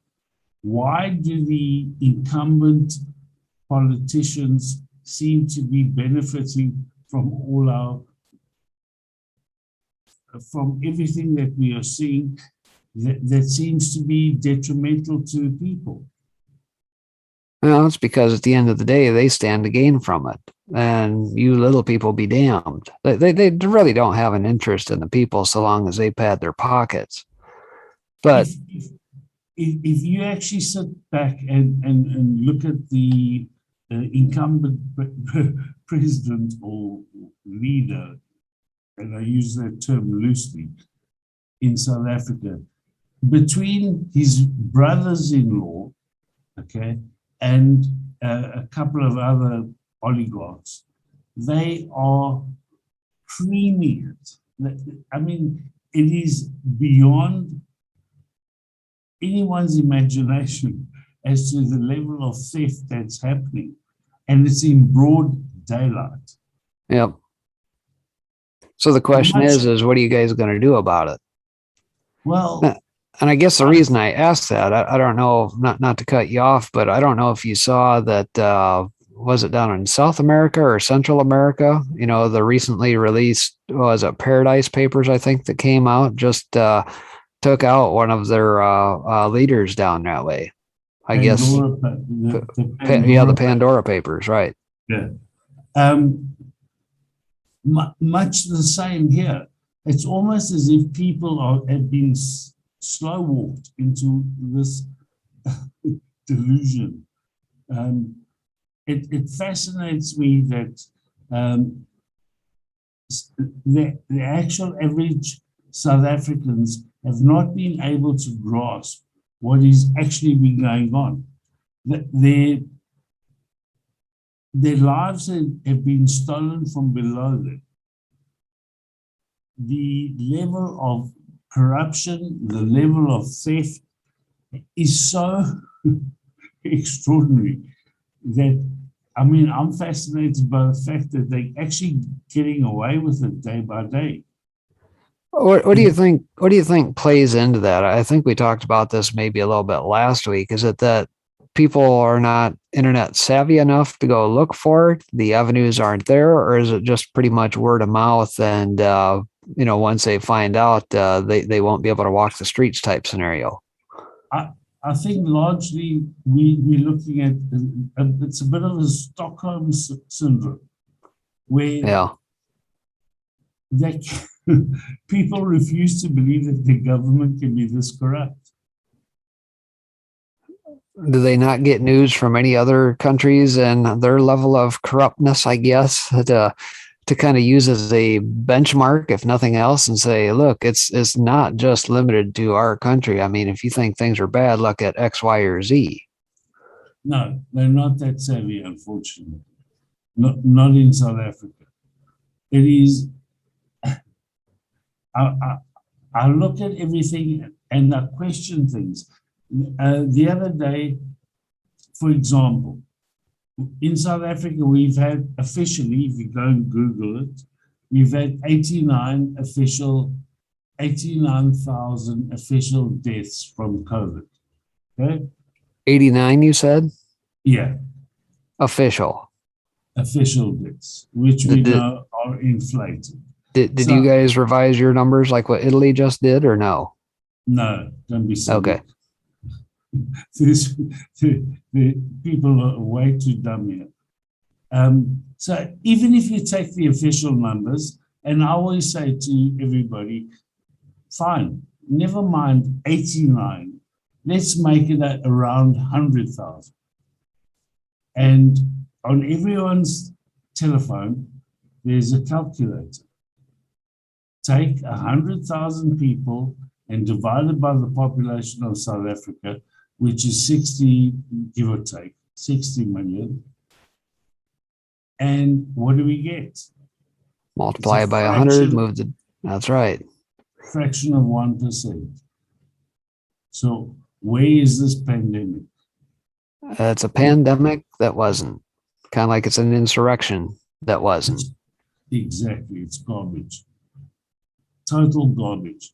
And unfortunately, the average person doesn't have the time, doesn't have the will, doesn't have the inclination to actually do that. They don't teach Common Core down there, do they? They don't teach anything down there. Yeah, yikes. No, you're right. It's simple math at the end of the day, and we have become so accustomed to believing what comes over the radio waves, the TV, whatever. And as Q alluded to many times before, those who you thought you could trust, you really can't. And people are not, I guess, for lack of a better term, and just using, like you said, the Stockholm syndrome, they're in disbelief, or perhaps it's cognitive dissonance, I guess, that kind of gets in the way of believing that perhaps maybe we're not being told what reality is. There's a complete lack of common sense. And it's astounding to me that people are actually struggling to actually deal with this. It's beyond belief. I cannot actually understand the level of stupidity, because there's no other way to describe it but that. So how long before we see KB News Channel 1 fire up here? I'm gonna have to actually get more active. I really do. I think the time is approaching. Yeah. Yeah, I mean, if you guys don't already have alternate feeds instead of just the state-run media, I don't say that there aren't people who do like what we do here across multiple platforms, but if other countries are not in that position, they absolutely should be trying to combat the narrative being spewed at this point. It's fascinating to me to understand that I had a dinner last night with a wonderful bunch of people who are on the same page as us. And there was a youngster there, and I asked him, I said, why is it that your generation hasn't got the ability to actually expand their minds, expand their thinking, and actually consider the fact that they might have been gaslit for so long? And he turned around and he said to me, they don't believe that any such thing could happen to them. So yes, in answer to your question, we have to get more active. We have to become that much more aggressive. We have to become a guiding light, if you will. Yeah. To the younger ones. I might switch gears up on you here a little bit, KB, but kind of along those lines. South Africa to, what's our other favorite country that had central bank failures and that regularly down that way? Oh boy, Zimbabwe. Yeah, Zimbabwe here recently, I just caught an article the other day, says that they're looking at exploring cryptos as a currency that they may use. Is there any talk, I guess, down South Africa way that they may go that way, given, the fact that your central banks down that way have kind of been in the same boat as Zimbabwe in years past? Yes. In fact, I had a conversation today with somebody who was actually big time promoting cryptos and listing companies in Cyprus and Portugal. Yes. So the short answer is absolutely. We're seeing that, although my personal opinion when it comes to cryptos is that I'm pretty conservative on the way forward. And I'm a little concerned that perhaps we're starting to see too many people actually going straight down that little rabbit hole without doing the necessary work. in Right. understanding what the consequences could be. Yeah, I would definitely agree, but we're definitely seeing more adoption here. As I've talked about on my morning show, I don't see it as the solution. I do see it as a potential solution. Frankly, I'm of the mindset. I'm a big believer in hard assets. Always have been. They've withstood the test of time. But from the standpoint of cryptos, you look at who is trying to vilify it, right? You've had, in our case here, we've had some malware attacks and ransomware attacks where suddenly, out of nowhere, the FBI magically snapped the fingers, solves the case, returns the ransom, find out it's Bitcoin, and Bitcoin bad. DOJ just came out here a couple days back and says, we're going to go after people like this Russian outfit, Revel, apparently, who or are evil, whatever the heck you call them, going after and doing these malware attacks, things of that nature. And you can see it playing out that the government does not like Bitcoin as it currently stands because they don't have control of it. And I think we have to be careful here in that, number one, to me, I see it as trading one fiat for another, but there is an element of freedom there that the government just cannot do or manipulate anything in that regard. They can try and regulate as much as possible the gateways to it, whether you get on or off ramps to it. But if your whole commerce is embedded within that, there's no real need, once there's enough adoption, to ever really exit the gates, let's say. I keep on feeling that there's some kind of trap. I don't disagree with that statement. I'm not one to jump 100% in yet either. I wish I could actually say that the crypto was the way out, or it's the answer to our woes. However, I've got this niggly feeling, and one thing I've learned in all my years in the financial markets is that don't ever doubt your instinct. Yeah. And yeah, it saved me on more than one occasion.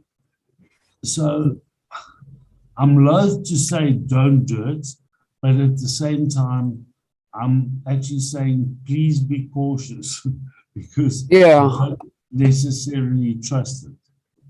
I don't disagree. And the only reason I bring that up is because here recently, we've had a couple mayors that throw their hats full on in the ring. Miami mayor has said that he's going to take 100% of his payment in Bitcoin. Another mayor that was just elected up in New York said that he's going to take probably about a quarter of his salary in Bitcoin as well. And then even here recently, Joe Rogan's been in the news quite a bit, and he just took I think it was like 1.5 Bitcoin, which amounts to about 100 grand US dollars, something like that, in payment for whatever here recently. So you're seeing it start to kind of gain traction. You see that Congress is wanting to act and put regulations in place. You see how they try to vilify it. And yet we also know that the likes of the central banks are losing control and are going to continue to lose control. They want to put their CBDCs out, their central bank digital currencies, but they are not one and the same as what is playing out in the crypto space.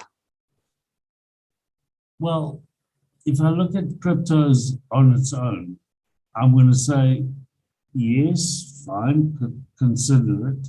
However, you still need to have a certain amount in hard assets. You still need the silver, you still need the gold, you still need the palladium. Fine, play in cryptos. But remember, if you're going to go there, excuse my expression, but if you're going to go balls to the wall, okay, there's a strong chance you're going to lose. So, in my opinion, and knowing what I know, and having done this for a living for the last 35 years, I would say do not put more than 15% of your hard assets, of your assets, not more than 15% into cryptos.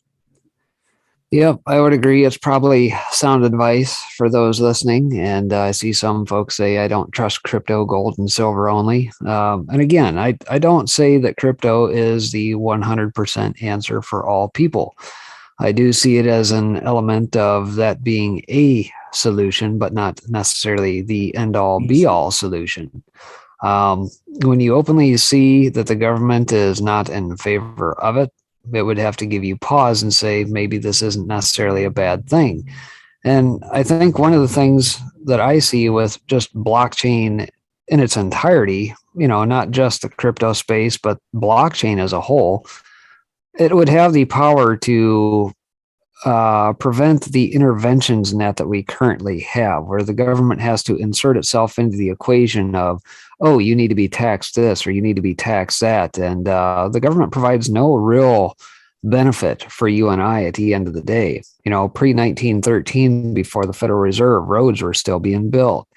Buildings were still being built, things of that nature. The old meme comes to mind. How did all these things happen when we didn't have a central bank or a government collecting taxes on us? How did it happen? Right? We had hard assets. Go back and think about what gold and silver actually did. Go back and do basic analysis. That these were the assets that actually stood us in good stead. Once we start delving into cryptos, fine. I understand risk reward ratios, I understand risk analysis. Do it, but do it with a smaller percentage of your assets. So it's about diversification when you're coming to preserve your wealth. Yeah. And again, no one should have less than at least 20% of their assets in hard currency, and I call silver, gold, platinum hard currency. Yeah, and of course, too, folks, when we say cryptos, that doesn't necessarily just mean straight Bitcoin either. Obviously, most people are probably priced out of being able to buy a Bitcoin these days at prices that, I guess right now, sitting at just under 65,000 for a Bitcoin. This morning when I started the broadcast, it was north of 68. But there's high volatility in it. Bitcoin is not the end all be all of cryptos. It's more of a park it in an asset and let it ride versus say, I don't know, like Ethereum or something. It would be more practical, or a Litecoin or something of that nature that could actually be used to transact for services and products. I'm not the smartest guy in the world. I always ask myself, what is this entity? Whether it be Ethereum, whether it be Bitcoin, what am I actually buying? What am I actually investing in? And my answer is, well, it's not anything tangible. Could one argue the same thing with the notes that we hold in our pocket, even though they have a digital sense and that we stick it in our pocket, but in reality, it has no physical backing? Absolutely. It's all about perception. Exactly. And that's why I go back to saying, perhaps we should be holding larger quantities of silver and gold, platinum, in instruments that have been proven over millennia. A Bitcoin is something that doesn't make sense to me. It's something that is mined, and even that, I mean, please. Yeah, and I think that's the part that the crypto world tries to mimic and create the scarcity, and that just like gold or silver, there's a finite amount that can be extracted out of the ground, right? And in that sense, when they wrote the white paper back in the 90s on cryptos, they had that sort of mindset in mind, and that there is only, what is the number, like 22 million, I think it is, or 21 million Bitcoin that can actually physically be mined.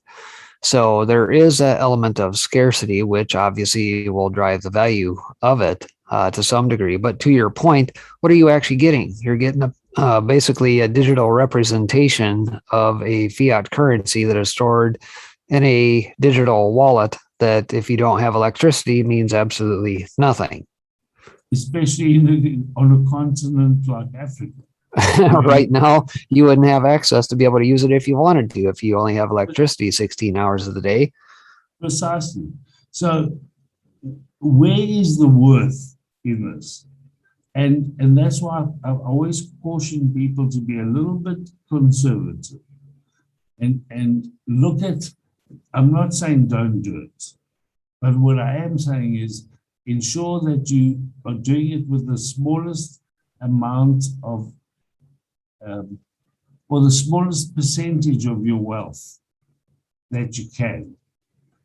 Have a go, have a punt, fine, but the risk to me does not justify the reward. Right. Yep. And that's sound advice. You know, many people don't take that into consideration, your risk analysis that's involved with that. And of course, if you look at the stock market playing out today, you know, everybody wants to believe that they're backstopped by the Federal Reserve, or perhaps maybe you guys as central bank does the same thing in your stock market down there. That you can just go take out a loan, leverage the hell out of it, and get big returns without any fear of there being any risk whatsoever. And it'll just go on in perpetuity. I'll give you an idea. In 1984, South African stock market was the fourth biggest in the world in market cap. Okay, we are now so insignificant in the greater scheme of things, because of the value destruction that we've seen, that nothing that is currently happening makes any logical sense. Yep. So diversify your assets, have a go, put something into crypto, which I don't really understand. Okay. And be conservative with your investment process. So Yep. It's the best advice I can give anybody. But everyone is going, excuse my expression, balls to the wall. Yep. And I think too, as a lot of this stuff unwinds and whatever is on the other side of this, I think people are going to have to come to realize and kind of redefine what being wealthy actually means, right? It's not a matter of how much you have in your bank account or how many cryptos you have or how much gold or silver you have. I think we're going to kind of reach this point where people say, you know what, maybe we need to consider kind of the human capital side of things. You know, I think back biblically to the days of Solomon and say, you know, when he talked with God at the time, he says, you know, I want to become like the smartest man in the world. I want to have all sorts of knowledge. And he did. That's what God bequeathed on him. And of course, as we saw, you know, people would come from near and far in biblical times just to gain his wisdom, and people were in awe. And he got riches as a result of that. It came along with it. Great. But really, what his wealth was based on is the amount of knowledge and wisdom that he had. And I don't think we put really a value on that here today. Well, no, we haven't, because we're not smart enough to do that as a society. And at least not yet. Yeah, not yet. And certainly not yet in Africa.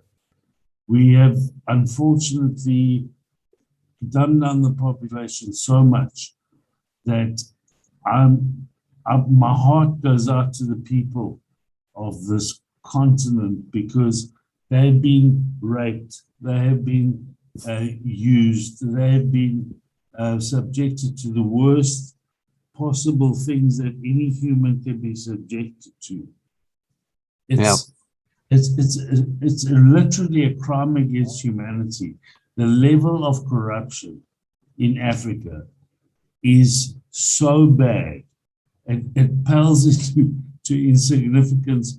I mean, if I try to compare what I understand and what I see in the US, okay, you guys are probably the most ethical bunch on the planet compared to what's going on here. I mean, the level of theft, corruption, ineptitude, stupidity is so high. It's beyond laughable. Well, speaking of laughable, I'm kind of glad you brought that up, and maybe we'll close with this. This poll was recently taken, and maybe you guys need to do a similar one down your way. I don't know, but this come through the other day. It says, in your view, what is the most important for Biden to do over the next year? You see what's highlighted at the very top with 20% of pollsters coming through? Resign, retire, or quit. Yeah. Economy, jobs, immigration, border control, COVID mandates, infrastructure bills. None of that stuff matters. Get out of there. And maybe you guys need to do a similar poll and see what the sentiment is down your way. And maybe that's going to be the case worldwide. I don't know. I think I mentioned last week that I was really optimistic that I was going to see change, and I do remain optimistic. We just had an election here where the ruling party has never polled so low. Was it an election or a selection? As usual, as selection. Correct. Yeah. So, but notwithstanding that, we've never seen the ruling party have less than a 50% approval rating, other than now. Well, as if that poll wasn't bad enough, apparently hashtag heels up Harris is polling even worse than Joe is for a VP.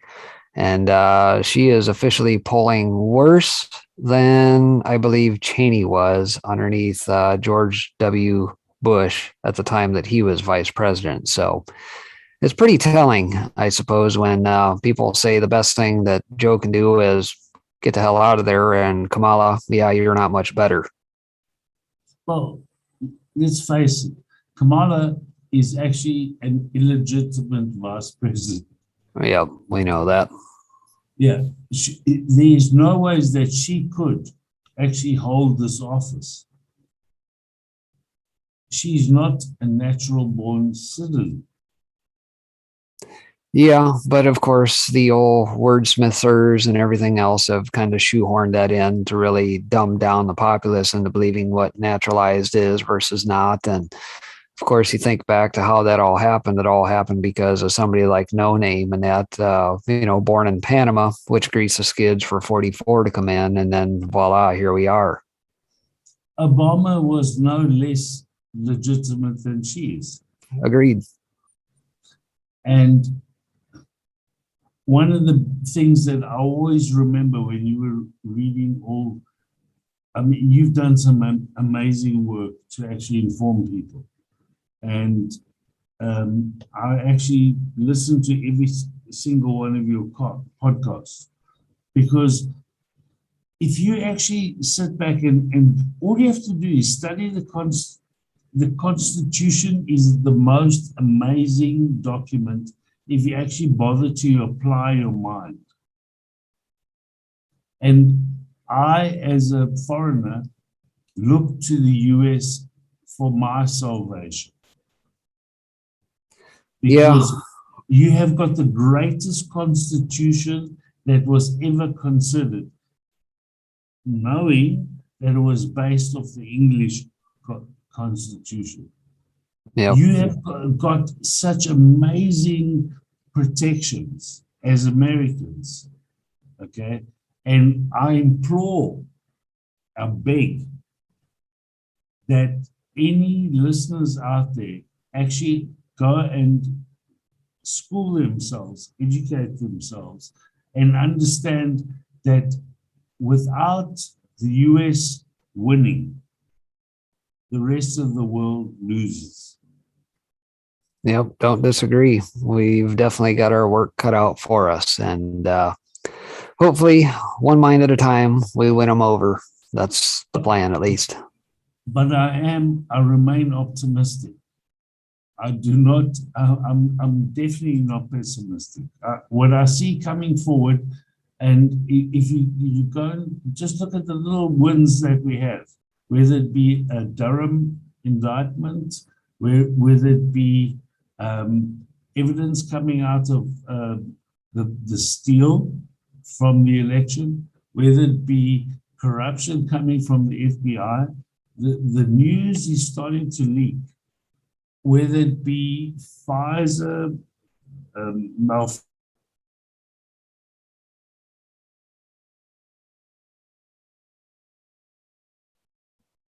I think he cut out.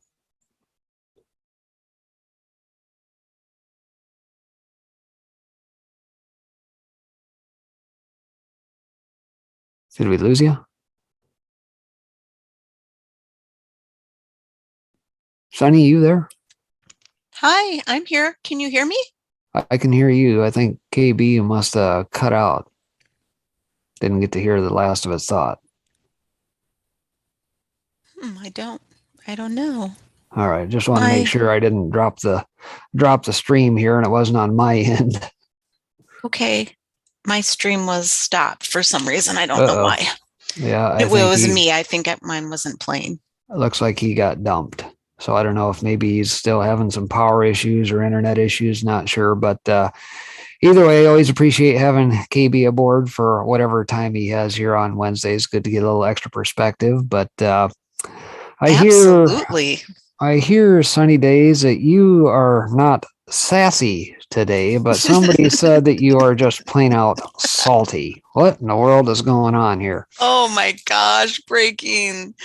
Oh, just sometimes, like when it wasn't anything that, Norma Gertz did. She was just choosing topics for the show. But sometimes listening to some of the clips and, like the mainstream media, that clip, I don't know how long that clip was, but the more I listened to people, it was just clips of them lying about, going back in time about how, the elections have been frauds and, Obama and Clinton and all these people, Democrats, saying how terrible the elections are and they're not safe and we should have them checked out. And then, look where we're at. And it's like, I just can't listen.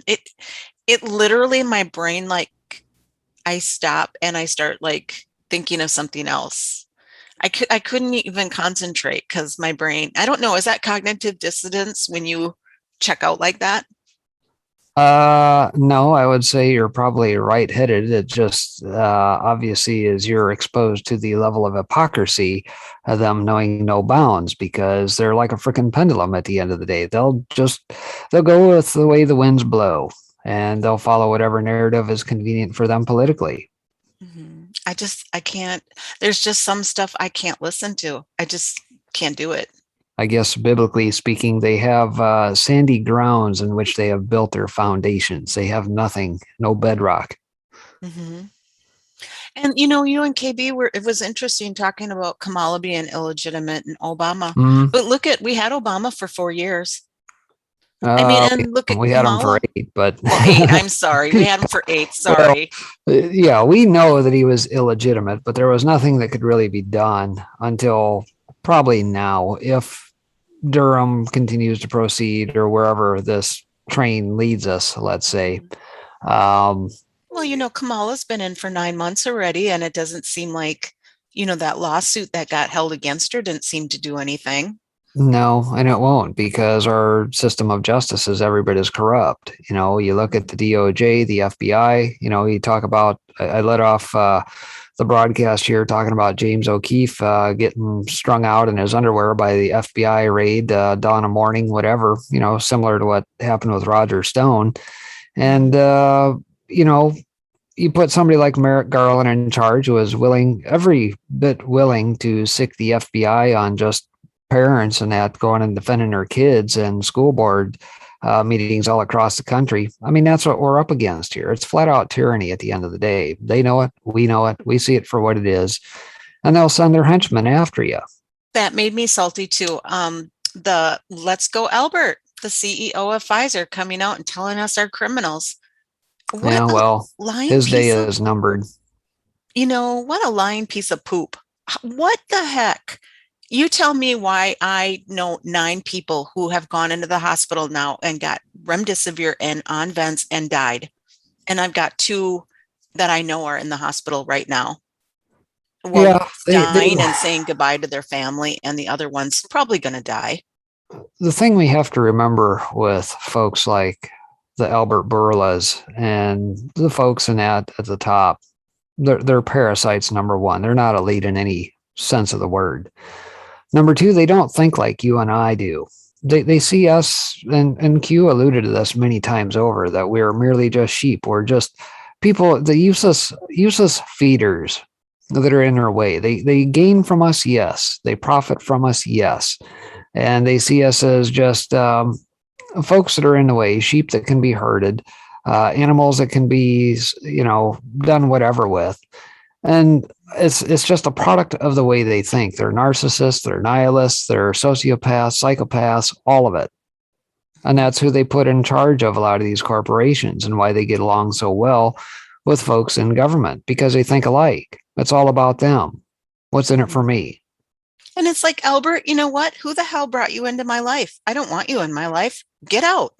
You're no more, good to me than Bill Gates.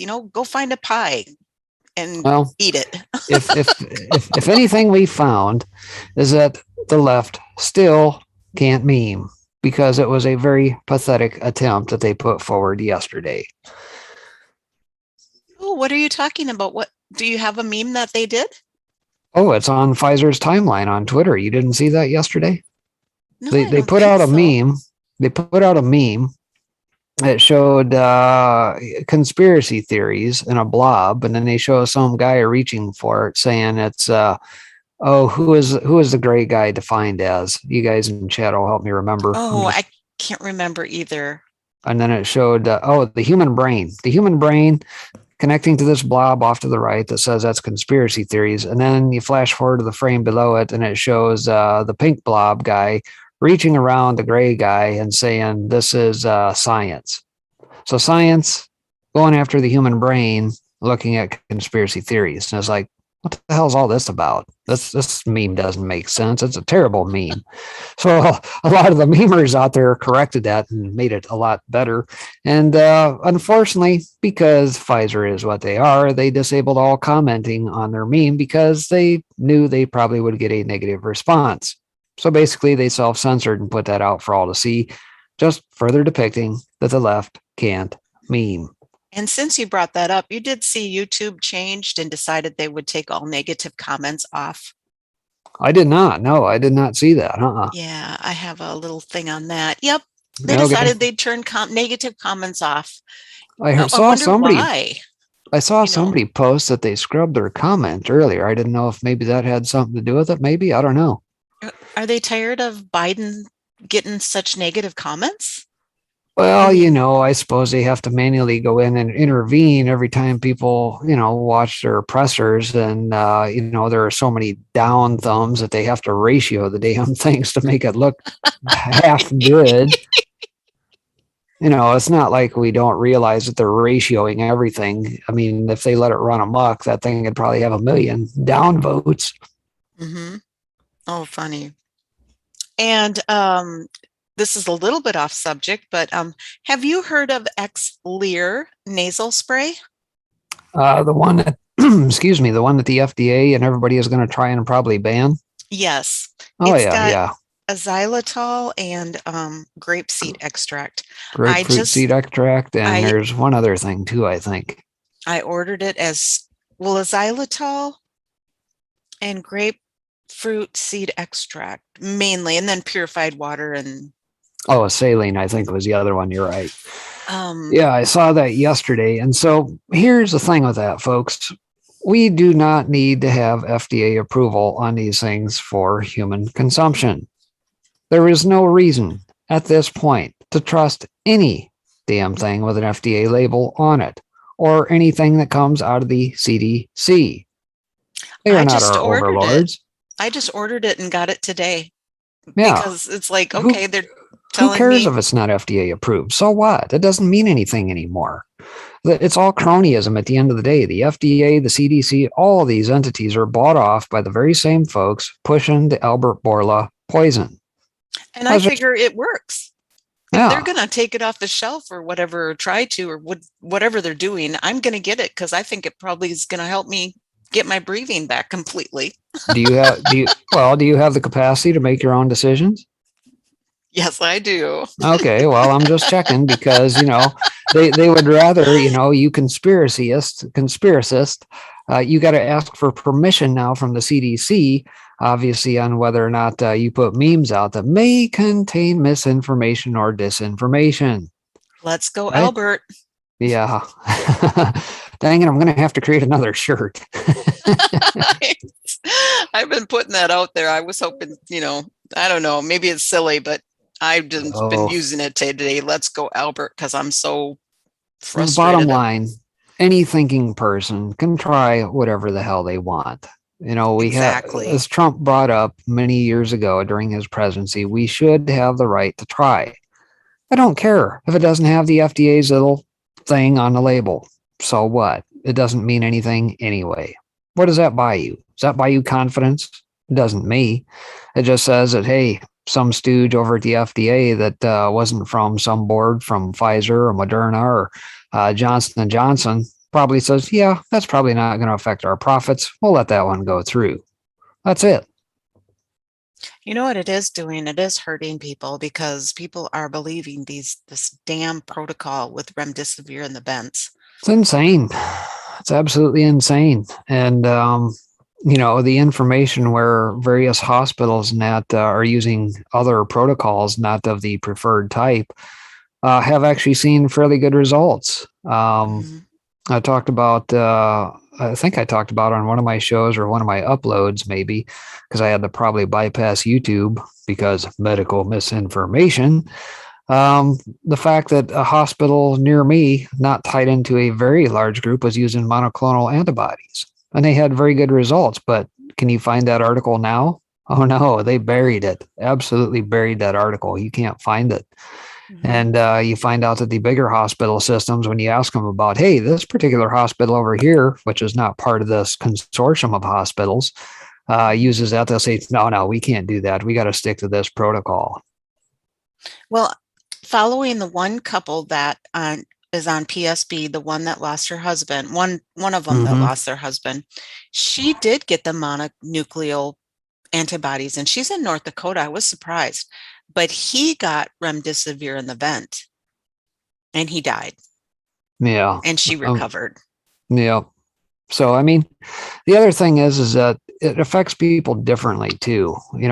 This idea that they have that all things can be treated the same, like you and I have the same makeup, same chemicals floating throughout our body, have similar lifestyles, eat the same things, that everybody can be treated with a one-size-fits-all type approach is just absolutely ridiculous.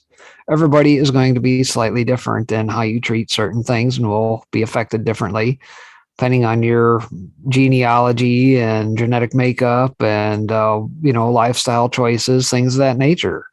So this idea that they think that they can broad sweep everything and say, all right, you get this jab, or this jab, and that's it. It doesn't work, and it's not going to, or one certain protocol is the one size fits all for everybody. And I would agree with that because, like I said, I was on HCQ since this summer. So if that should have, technically from what I've read, that should have helped me, and maybe it did. And then I was on all those other things, the vitamins and zinc and D, and I took the ivermectin right away when I got ill, but I still got really ill. Now I have been in the past pre-diabetic and I did do low carb, lost quite a bit of weight. I thought I was in pretty good health. So it was kind of weird. I had actually got that stuff stored up in case my husband got ill, because he has a lot of allergies and like kind of this chronic cough thing that happens in the change of weather. And he didn't get ill. I mean, and he was in close contact with me. He was trying to take care of me, and breaking, I was feeling like kind of like a drama queen. But, the more I think about it, the more I think I was spared for some reason. By the grace of God, I did not end up in the hospital. I really think if I would have, from what I'm hearing, they separate people.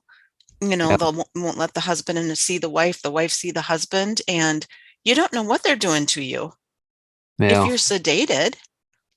Yeah, I personally, unless I am physically dying on my last breath, broken arm or whatever, chances are I'm probably not going to go to any hospital anytime soon. I've mentioned this many a time before. I'm a fervent believer that all these folks, whether they be doctors, whether they be nurses, RNs, CNAs, you name it, all these folks who are being let go for refusing the jab, there is a purpose for them yet. And I sincerely hope that they all stay in contact with one another because there is going to be a need for them. I firmly believe that the days of little black bag carrying folks out doing house visits will return.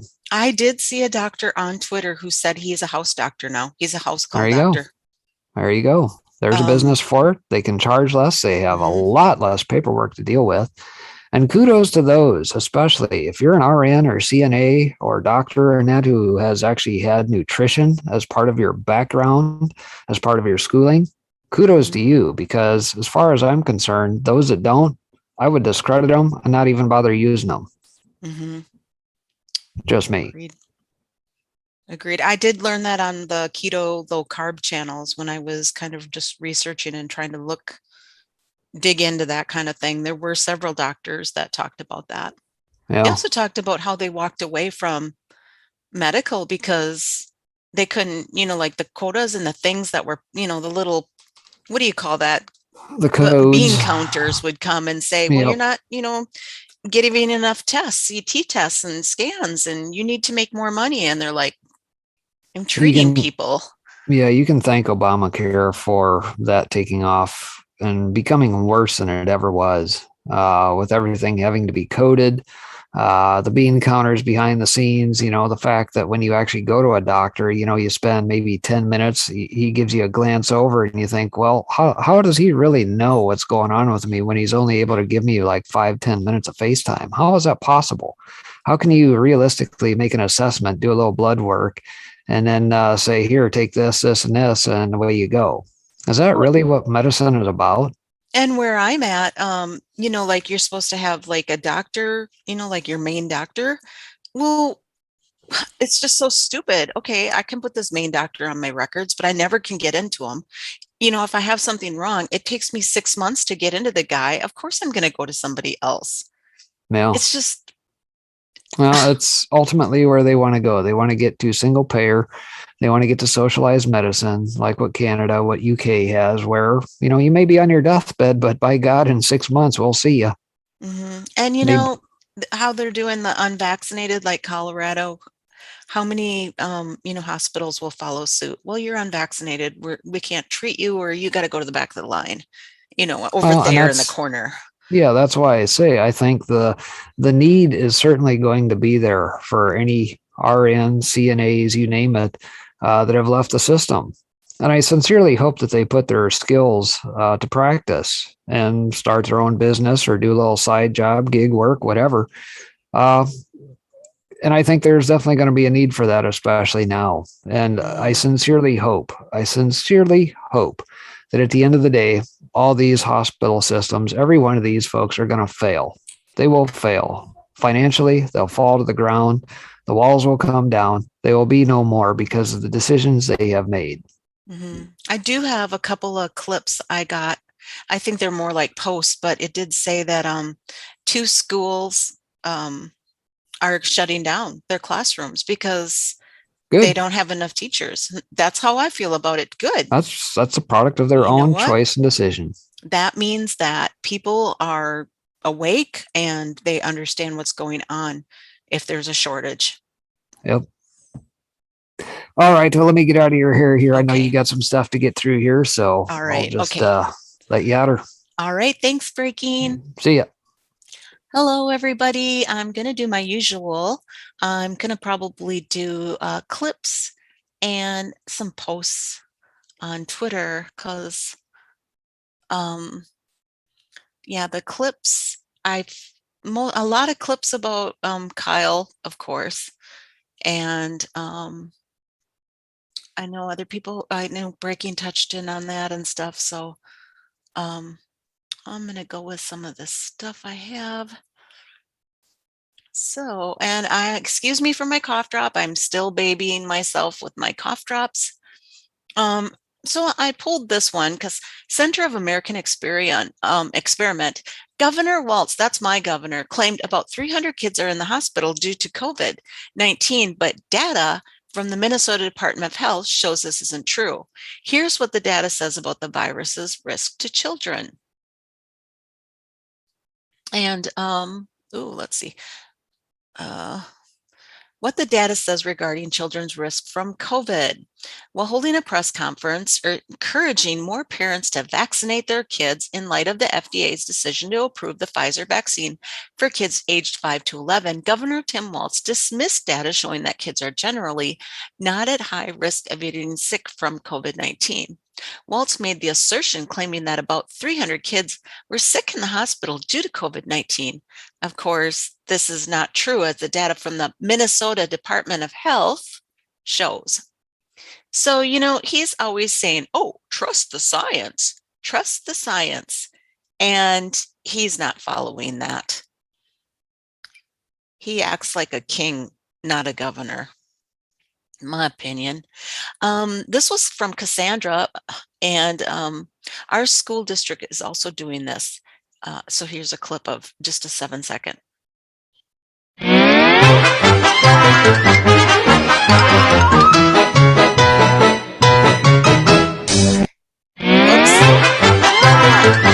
So Seattle schools are canceling classes due to staffing shortages. And let's see. So this is a full story. Breaking: Seattle schools cancel class due to lack of staff. Following Governor Jay Inslee's, I'm not sure if the post-millennial will have probably behind a, oh, I thought maybe behind a paywall or something. Oh, there it is. Okay. Seattle schools announced on Tuesday that there would be no school on Friday due to staffing shortage. So as part of our effort to ensure the highest quality environment for student learning, all Seattle public schools will be closed November 12th. There will be no in-person or remote instruction. Schools will be closed Thursday in honor of Veterans Day. So not exactly sure why they closed Friday too, but in an email to parents, the district announced Seattle public schools will be closed on Friday, November 12th. We are aware of an unusually large number of SPS staff taking leave on Friday and do not believe we have adequate personnel to open schools with the necessary environment for high quality learning. This is a change from the published schedule, and we recognize the late notice creates challenging circumstances for family. I wonder what this is about then. Thursday is Veterans Day. Very interesting. I'm not sure if there was a deadline, and I still haven't heard much about, there was supposed to be a walkout from the 8th to the 12th, and I haven't heard much about that yet. So I don't know if that happened or not. All right. So this Jules back says, rest in peace, Emerald's account. The Nazis are rampaging. That was 23 hours ago. I'm not sure if Emerald's on Twitter anymore, but she does have Substack and she is on Telegram. They've been gunning for Emerald ever since she spoke out about some of the ingredients in the shots. And, she is one of those that does speak up, and Pasaki seems to not enjoy Emerald's questions. I found this interesting. New Mexico is what happens when government is run by people who are unable to think. Cases surging. Vaccines work. So cases surging, mask indoors, vaccines work. Well, if all this worked, then why are cases surging? Yep, masking up for a year and a half, and some places still not doing the job. Let's see. I might skip that one. I might go past this one too. Just people are bonkers. Well, they're small clips. I'll go ahead. What's come out in this BMJ investigation is a vaccine sites involved in the pivotal trial that was involved in ultimately making policies on rolling out their vaccine, has said that essentially on one of those sites there was evidence of falsifying data. What? At Pfizer? They wouldn't falsify data. Let's go, Albert. Up on adverse events. And what's made worse by this, Alex, is that the whistleblower contacted the regulator, the FDA in America, and they didn't do anything about it. Paul Thacker, the investigative journalist for the BMJ, said also, he said, where is the FBI? Why is there not a criminal investigation going into this? So this is very concerning. What's come out in this BMJ investigation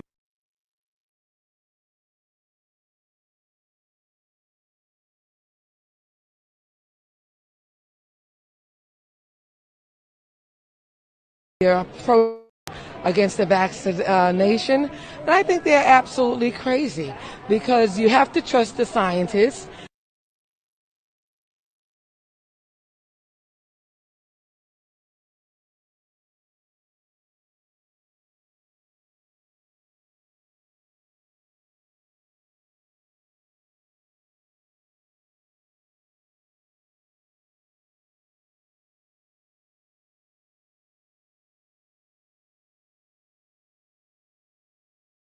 Oh gosh, and I was muted. Okay, so she talks about, trusting the scientists, and how can we trust the scientists? Who are they? We don't know who they are, these so-called experts. Like if you took the money away, would it be different? Anyway, I did see my screen went black again, so that means my computer is acting up, which is weird. I tested it in Zoom and it's been fine when I watch videos on my own, so I don't know if it's a Zoom thing or what. But I'll try a few more and just see what happens. This was interesting to me. Population Matters, patronized by Sir David Attenborough, endorses the China one-child policy for the world's ecosystem. Building back better has never been so eco-friendly. So this guy just goes on to say that, people in the UK should only have like one child or a few child and few kids, and smaller families are, less carbon, and they want to get rid of carbon, so they want to get rid of us because we're carbon. And he just is interesting. So they've got this baby balloon. What if they were really like eco-friendly and wanted to save climate control? Why would they have this like balloon? Do you know how much plastic and rubber that is? So when it gets a poke or a rip and it's not repairable anymore, where does it go? What do they do with that? This reminds me of in the States when, swimming pools became very popular, the blow up swimming pools. Do you know how many swimming pools that, got pop or didn't inflate, ended up in the dump year after year? And then, they started making those other above ground pools with the harder plastic that lasted longer. But it amazes me, they're selling to us over here and then they're telling us over here that, we can't have these items. So, Insider Paper put this out an hour ago. 15 House representatives asked Biden to send U.S. military troops and weapons to support Ukraine in case of Russian invasion. This comes after reports that Russia is amassing troops, tanks, and artillery at Ukraine's doorstep. And then I'm going to click on Insider Paper and just see what else has been going on. Rittenhouse lawyers say they will ask for a mistrial over prosecutor's line of questioning. Evergrande update, delayed interest paid, default to be averted, Bloomberg reports. Afghan military was made up of ghost soldiers who didn't actually exist, and that's why it collapsed so rapidly, says former finance minister. DOJ sued Uber, accusing the company of discriminating against passengers with disabilities by charging them fees when they needed more time to enter vehicles. A Japanese train driver is suing his employer after he docked 56 yen in wages for causing a brief delay to the country's famously punctual rail system. Chinese scientists strike early gold in race to nuclear fusion power at soccer field-sized facility. Chinese scientists are firing powerful laser beam pulses at a tiny pair of gold cones in a bid to replicate the nuclear fusion process at the heart of the sun. Great. Why can't they just leave the sun alone? Well, I misunderstood that. I'm sorry, but it's like, come on, people. Quit trying to do stuff to the sun. I'm going to try to play this. It's 45 seconds. We'll see what happens. I do not know why my screen is, acting up. I don't know if it has a short or something or what, but Dave Rubin says, here's the deal. And this is Jordan Peterson. Canadians who are on. Yeah. Like, what the hell? Why is that? And look, I got vaccinated and people took me to task for that. And I thought, all right, I'll get the damn vaccine. Here's the deal, guys. I'll get the vaccine. You fucking leave me alone. And did that work? No. So stupid me. That's how I feel about it. It's like, well, now I have to get tested for COVID when I come back into Canada. I have to get tested before I leave Canada. Now, that might be the latter issue. That's an issue with the Americans. And so that's outside of the Canadian purview. But the restrictions to get back into Canada are even more stringent. It's like, well, why to get the vaccine then if you're not going to leave me alone? Canadians who aren't vaccinated. Now, so Jordan Peterson did get the vax in hopes that they would leave him alone, but they're not going to leave him alone.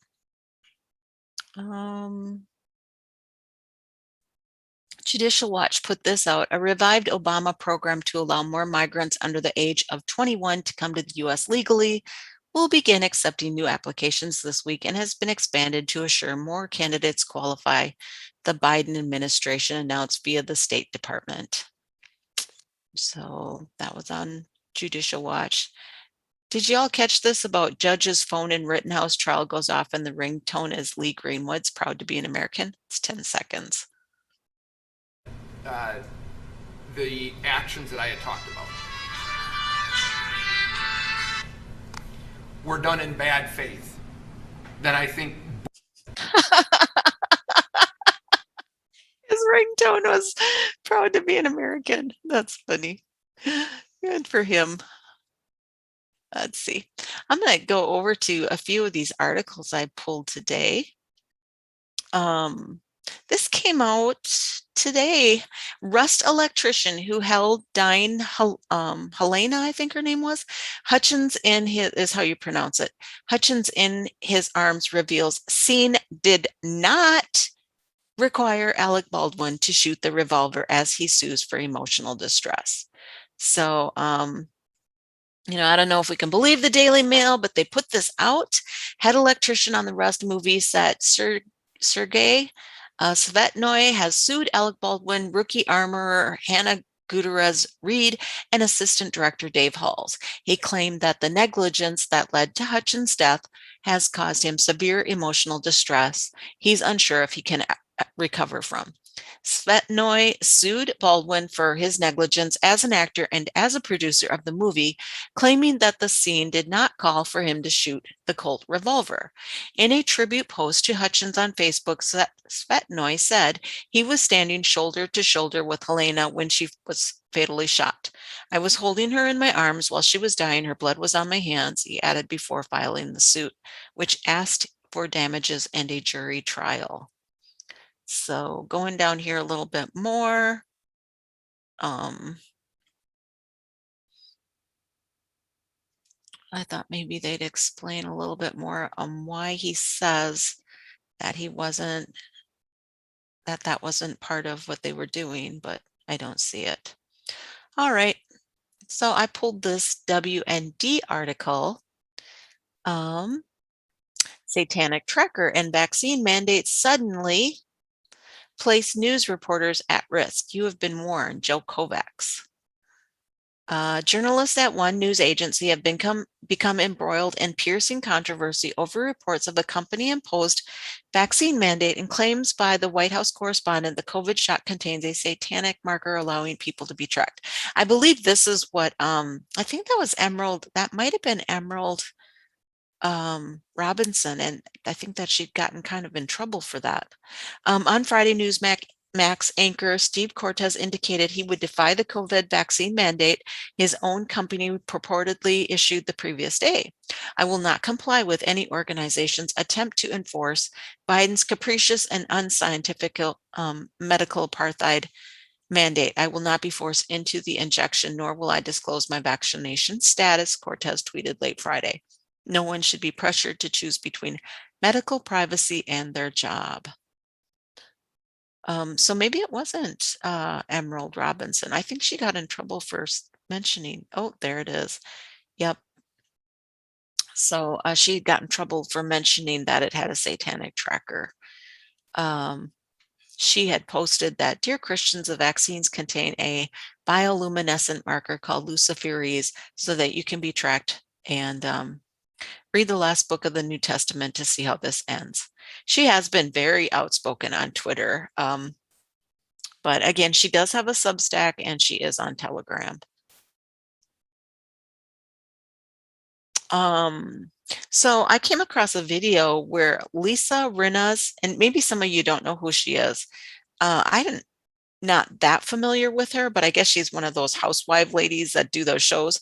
And she's married to Harry Hamlin. But her daughter, Delilah Bell Hamlin, was hospitalized after an accidental overdose. But what the video was, is the video was her 28-minute Instagram live. And I did end up watching it. And she talks about, it's interesting because the articles that have been put out talk about, you know, how it was an accidental overdose that she had, which, you know, it could have been. But what she describes is she's been battling several illnesses after an autoimmune flare-up, including Lyme disease, Epstein-Barr, encephalitis, and pediatric autoimmune neuropsychiatric disorders associated with streptococcal infections, also known as PANDAS. Due to PANDAS, Hamlin also began having severe panic attacks that required her to see a psychiatrist who prescribed her several medications. What I don't think they want to talk about, and she says in the video, she was told not to talk about this, that someone close to her told her she shouldn't be talking about this on Instagram. She doesn't say why, and she doesn't say who. And she does say that she was double shots. She had the double shots, and that this happened after she had them. And she doesn't say that that's what caused her problems. She basically says kind of that thing that some people do and say that it like exposed that she already had these issues, or maybe aggravated her autoimmune conditions. But I found that very interesting. Of course, that will speak to a lot of people who are following her and follow these types of people. Hopefully the truth will get out there. This was from LifeSite News. 11 doctors injured by COVID shot go public, urge CDC and FDA to acknowledge vaccine risks. A group of very sick and injured people in this country are being treated very poorly and with complete lack of dignity and empathy. It is time for this to stop, said one physician who was affected by her COVID-19 shot in December. You know, that's true too. As medical people get affected by these things, you're seeing more and more of them come out. Because even I did see one doctor who got shuffled. They didn't know what was wrong with her. And she's been a doctor for 20, 30 years. And she got shuffled around to all these different doctors. So it's quite telling, and I think it'll continue to be exposed, and hopefully something will be done about it. But I found that to be interesting. I'm glad they're speaking out. This McConaughey, this is the and this is the Hill, blah. But McConaughey says aggressively centric governments need to fight partisan divides. You know, at one time, I think he was going to run for governor of Texas, but I think he's changed his mind or he didn't declare. Let's see, he's mulled the idea of running for Texas over or Texas governor. But what I did find interesting is he says McConaughey also suggested that he's against mandating that children get vaccinated against the coronavirus. I couldn't mandate having to vaccinate the younger kids. I still want to find out more information. And I hope to goodness that he does find out that information and maybe just maybe he'll stand up and tell the truth. Or maybe he's seen, you know, the different sports figures and singers and other people, or he's hearing, you know, they do probably talk to each other. So maybe he's hearing about things. But he said, right now, I'm not vaccinating mine, and I'll tell you that. So on a conservative brief, Florida Governor Ron DeSantis officially files paperwork for re-election bid. He filed paperwork for to seek a second term as governor. So he's not going to, it doesn't sound like he's planning to run for president or, you know, that he's going to join President Trump in his bid. So there were those articles. Let's see, and I'll go back to Twitter. A little leery about the video thing. So I think I'm just going to do posts. I've got about 20 minutes. I may try to throw a video in there. I just hope it's just so annoying when the screen goes black and it drops. Matt Couch put out unbelievable Sesame Street partners with CNN to push COVID-19 vaccine propaganda on young children. Bye, Sesame Street. I would think that a lot of parents don't let their kids watch Sesame Street, but hopefully even more will, you know, Sesame Street, bye-bye. I'm going to mute for just a second. Will I put a cough drop in?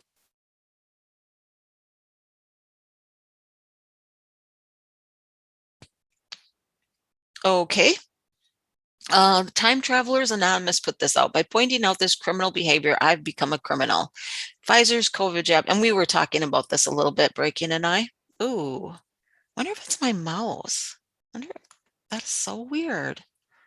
Anyway, Pfizer's COVID jab trial, researchers in Texas skewed data, didn't follow up with patients who had side effects, and failed to test people with symptoms, BMJ investigation claims. So there was that. I thought this was interesting. This Stacy Blu-ray put out. If you can't understand why people died at this event, you're dead already spiritually. Like all of these people who walked right into the mouth of Satan for the sake of entertainment. Proverbs 22:3, a prudent man foresees the evil and hides himself, but the simple pass on it and are punished. I do hope that people start turning against, you know, there is so much out there on this Travis Scott stuff. So many people have been digging into it and showing, you know, so much on it. I do hope people start thinking and walking away from some of this entertainment and, well, a lot of the entertainment. Hopefully they wake up, get in touch with God and figure out what's happening. This was from Oust War Memorial. At 11 a.m. today, the nation will pause for #Remembrance Day, marking the 103rd anniversary of the armistice that ended the First World War on 11 November 1918. So that's tomorrow. Let's see, Zuby says, I wasn't going to comment at all on the Kyle Rittenhouse situation, but the fact many Americans and US media are trying to turn this into a race issue perfectly demonstrates what I was saying the other day about Americans' obsession with race. It is not even remotely relevant here. Sorry, my cough drop. Nancy put out, people are losing their jobs because Biden has overridden a court order to stop without the authority to do so. And she did at US Supreme Court. What are you going to do about it? Yes, asking for all Americans, what are you going to do about it? Patricia Hammies put this out. What's the matter? Are profits down for big pharma, and that's why Pfizer needs approval for boosters on all adults? Or could it be that your vaccine is just straight up crap and doesn't work? I would go for the doesn't work.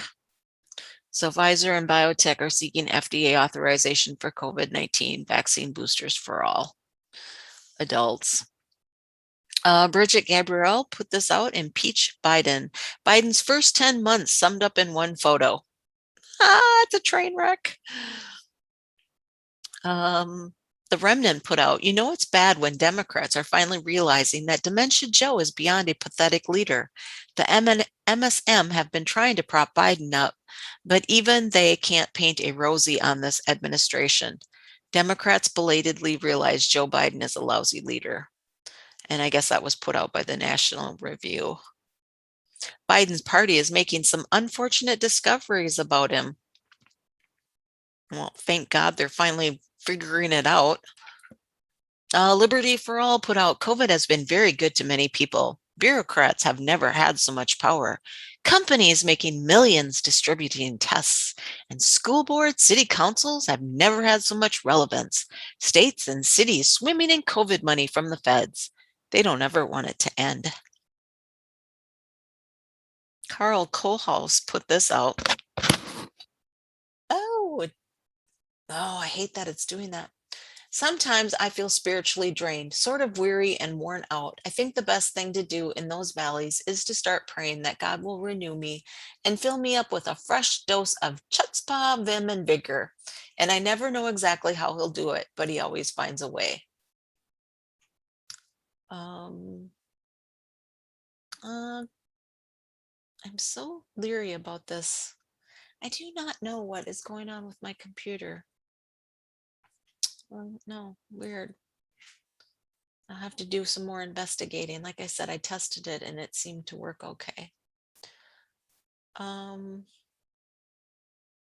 see. Oh, this is that thing I was talking to about with breaking. Team YouTube to reduce targeted dislike attacks and their impact on creators, especially on small creators. You'll no longer see a public dislike count on YouTube starting today. The dislike button is staying. Huh. That's interesting. I didn't read that. Okay, so you'll no longer see a public dislike count on YouTube starting today. And then they put in parentheses, the dislike button is staying. This comes after lots of research, testing, and consideration. And this person, President Dr. 12.2K Gator PhD, put White House rejoices. Raheem Kassam put this out. I am now convinced the prosecution is not trying to win the Rittenhouse trial, but are instead just trying to foment more divisions and incite more riots in the long term, especially the night Rittenhouse is acquitted. I have heard they have threatened to burn Minneapolis down. I don't know why. What does it have to do with Minneapolis? But apparently there are threats that that's what they're going to do up there. This is Junior is pissed. Being an old Army guy, I just want to say happy 246th birthday to the Marine Corps and to my Marine brothers in arms. We will always win, and our government lets us down at every turn. Stay strong for another 246 years. God bless our Marines. And that was that story about Matthew McConaughey. South Carolina Governor Henry McMaster's does the right thing. This person, Kudos Ministry, put out. Warrior, they retweeted. Breaking, I will be issuing an executive order barring any South Carolina cabinet agency from issuing or enforcing any vaccine mandate. And I pulled this from Cat Turd. Republicans could win 60 House seats and 10 Senate seats in the midterms, and it'll mean nothing as long as worthless Mitch McConnell and Kevin McCarthy are in leadership roles. And boy, Cat Turd sure does get the turnout, doesn't he? 27.9 likes. 6K retweeted and 817 comments. And this was a statement by the 45th. November 10th, statement by Donald J. Trump, 45th President of the United States of America. With an approval rating at 19% in Wyoming, people are wise to Liz Cheney. She is a threat to free and fair elections, which are the cornerstone of our country. Because she caved so easily on the crime of the century, she is happy to join the Democrats in the Unselect Committee, the next Russia, Russia, Russia hoax, and spread more of their lies. Cheney is far more unpopular than her father, who just lost his position as the least popular vice president in America history to Kamala Harris. Democrats would never put up with a Liz Cheney in their ranks. If we had a free and fair media instead of a corrupt media, those election results would never have been allowed to happen. The proof of irregularities and fraud is massive. And then John Solomon put out 11 Senate Democrats call on Biden administration to come up with a plan for soaring U.S. gas prices. Well, one plan would be not to kill off the Michigan pipeline they want to kill off. That would probably help.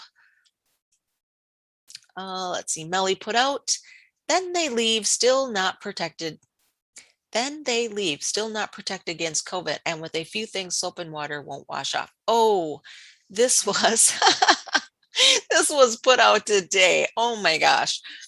Brothel offers free sex session to patrons who get the COVID vax on site. Can't make this stuff up. An Australian brothel has devised an ingenious way to incentivize people to get the coronavirus vaccine by offering promised patrons a free sex session. And then her comment says, then they leave still not protected against COVID, and with a few things soap and water won't wash off. I had to chuckle about that. Susie put out being shared all over Facebook. I guess death threats are allowed. Maybe they are peaceful death threats. So apparently this is going around on Facebook. That was 3 hours ago. I don't know if it's still going on there. And that's just Wednesday, Bobert says. The Energy Secretary, what Jesse Kelly put out, the Energy Secretary is talking about vaccines. The Transportation Secretary is talking about paternal leave, well, and maternal leave. The border czar is in France with a migrant caravan on the way, and Joe Biden had one event in his schedule yesterday. We're doing great. And then she put out, that's just Wednesday.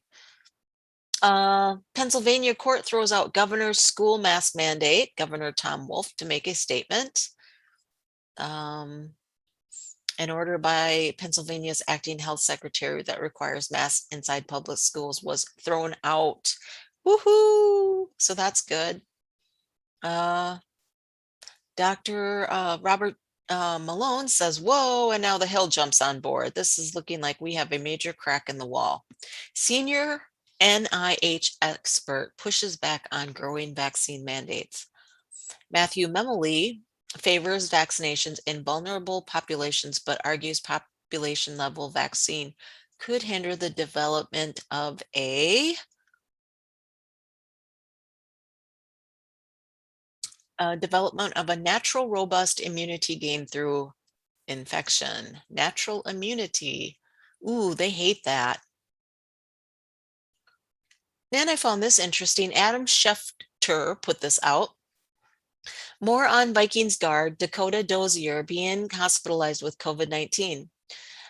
Source, Vikes Dozier hospitalized for COVID-19. A Vikings player who is vaccinated was hospitalized Tuesday because he was having trouble breathing due to COVID-19. Coach Mike Zimmer put out, I believe. You know, I really hope that he does not do that protocol of remdesivir and the vents. Hope somebody close to him advocates for him. Yeah, that's really sad that that's happening to people. Gunnery Sergeant Jesse Jane Duff put out happy 246th birthday, Marines. The title is earned, never given. For the rest of your life, people will always call you Marine. Robert Malone put out another hospital hunting physicians who try to save their patients by administering life-saving therapy. All we need is a court allowance of legal discovery, and then this whole house of cards will fall. That was the thing about DeSantis. I'm going to skip that. I don't know if you've heard, but I believe it was Bill Pieface Gates that was talking about a smallpox outbreak. And Disclosed TV put out, let me see if I can bring this up. Just in, Israel to hold war games in quotes tomorrow to prepare the country for the next coronavirus outbreak. The national operation is dubbed Omega Exercise. Are you here, Season Pixels? I know, maybe not yet. All right.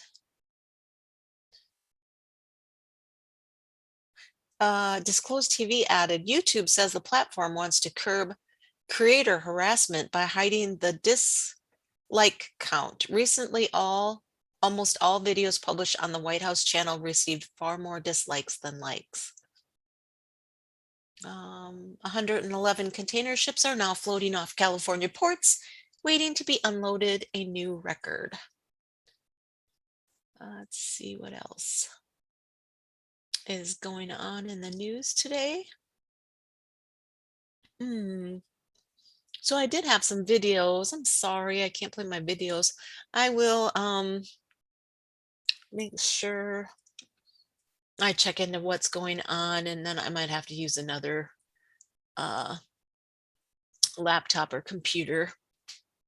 So this was interesting take. Employer injection mandates equal being paid 24/7. After all, when you clock out, you are still doing the employer's mandate.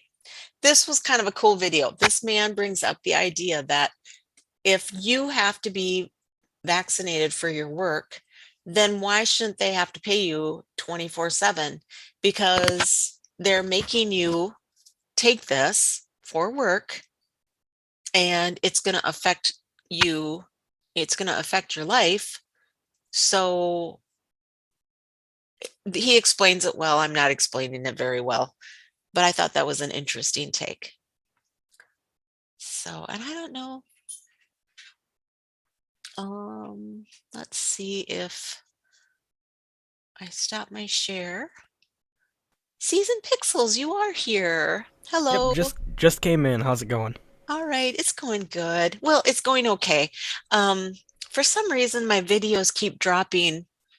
I don't know if it's a zoom or if it's a loose, like a short in my extra monitor. I'm not sure. I have to do some investigating. I thought I had it taken care of, but I don't know why it would do that. Weird. My video drops and my screen goes black. So, how are you? I'm doing all right. Good. Got done with my show earlier, and I was just watching 412 go over the Rittenhouse trial over there. They're wrapping up right now, so he'll be here in a few minutes.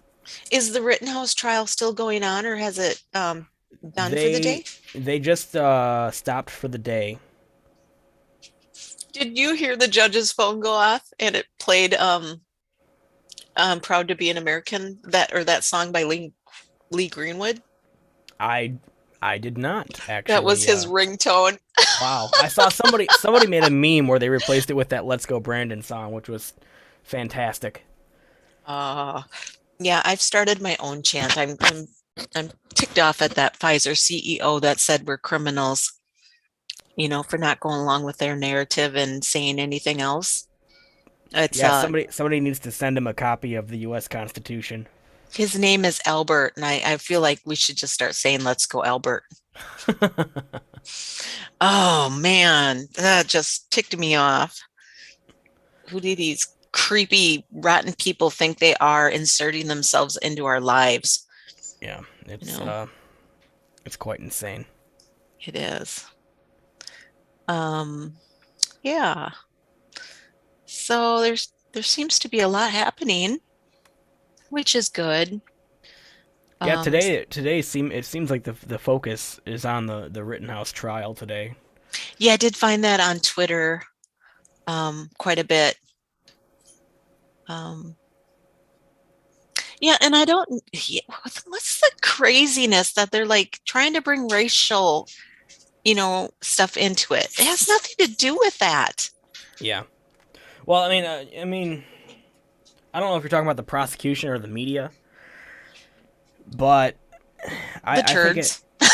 Yeah, I think that as far as the case goes, what Adel said like 20 minutes ago was probably pretty correct. He's saying that at this point in time, the prosecution probably realizes that their case is falling apart. So what they're trying to do now is run character assassination on Kyle Rittenhouse. And it's just, I don't know, it's disgusting to me. It's disgusting. We've had a lot of prosecutorial misconduct in here as well. Mm-hmm. I actually have 3 of them written down that I'll be discussing with Adel, but it's really disgusting how they're doing this.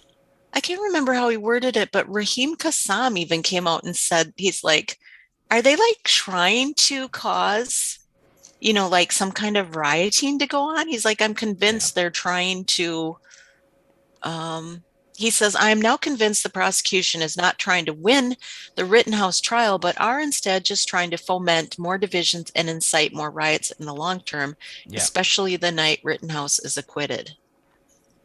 Yep, I would not be surprised if that's what they're trying to do at this point. Jeez, oh my gosh, I have heard that certain groups are making threats to burn down Minneapolis, and it's like, oh my gosh, what the heck? It's insane. I mean, the people we're up against are morally bankrupt. So, right, and I think that's where it started. George Floyd's, how did they put it? Honorable brother, who's not blood brother or whatever, nephew or whatever it is trying to help take pictures of jurors from Rittenhouse trial so they can dox them. Yep. Yeah, that was something that I reported yesterday. The judge had brought it up. Somebody, I don't know who it was, but somebody was seen taking video of the jury as they arrived for the day. I believe a police officer had made that individual delete the video, and then the judge brought it up. So there's all kinds of weirdness going on with the case. We've got witness tampering. We've got comments about the pretrial silence. We've got badgering the defendant that happened today. And you also have, somebody, I don't know who, but somebody was taking video of the jurors, most likely in an attempt to intimidate them. Right. Oh my gosh. It's just crazy crap. Yep.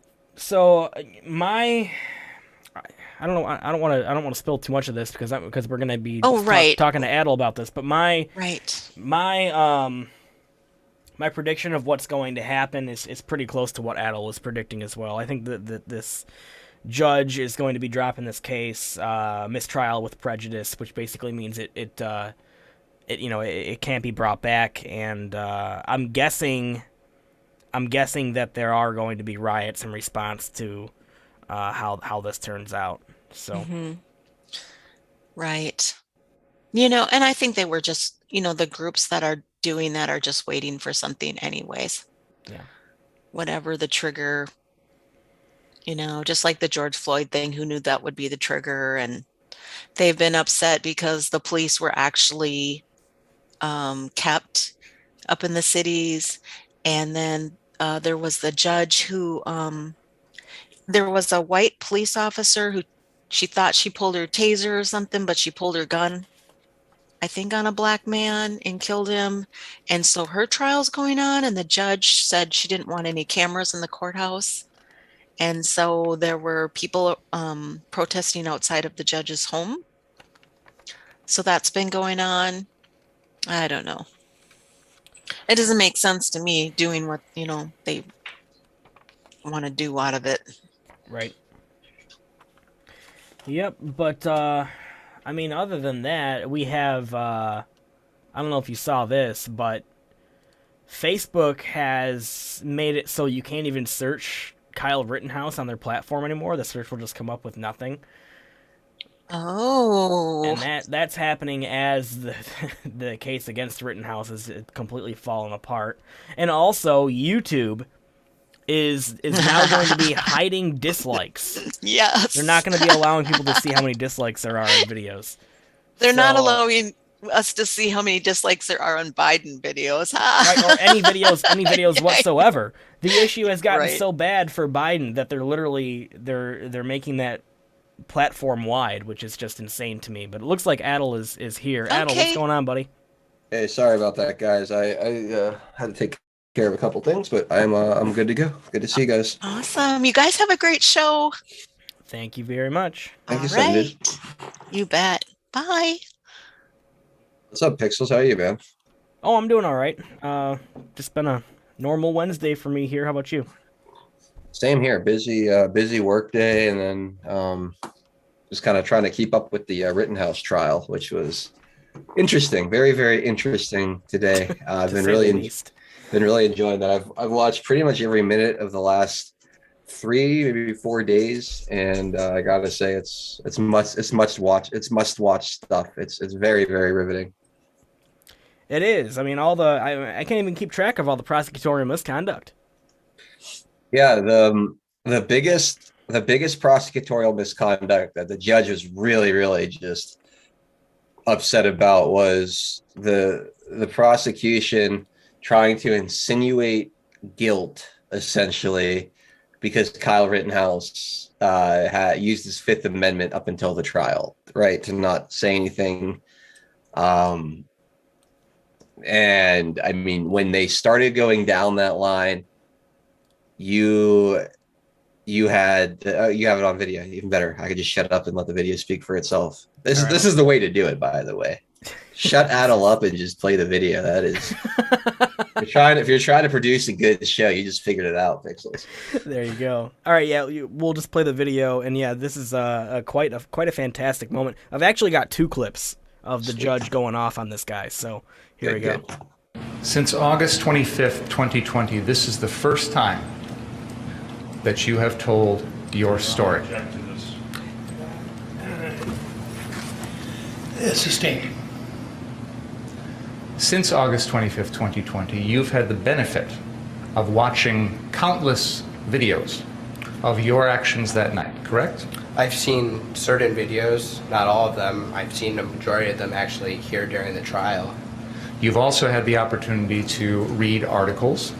People have written interviews, things like that, about what happened that night, correct? I do my best to avoid what people write on the internet. A majority of it's not true.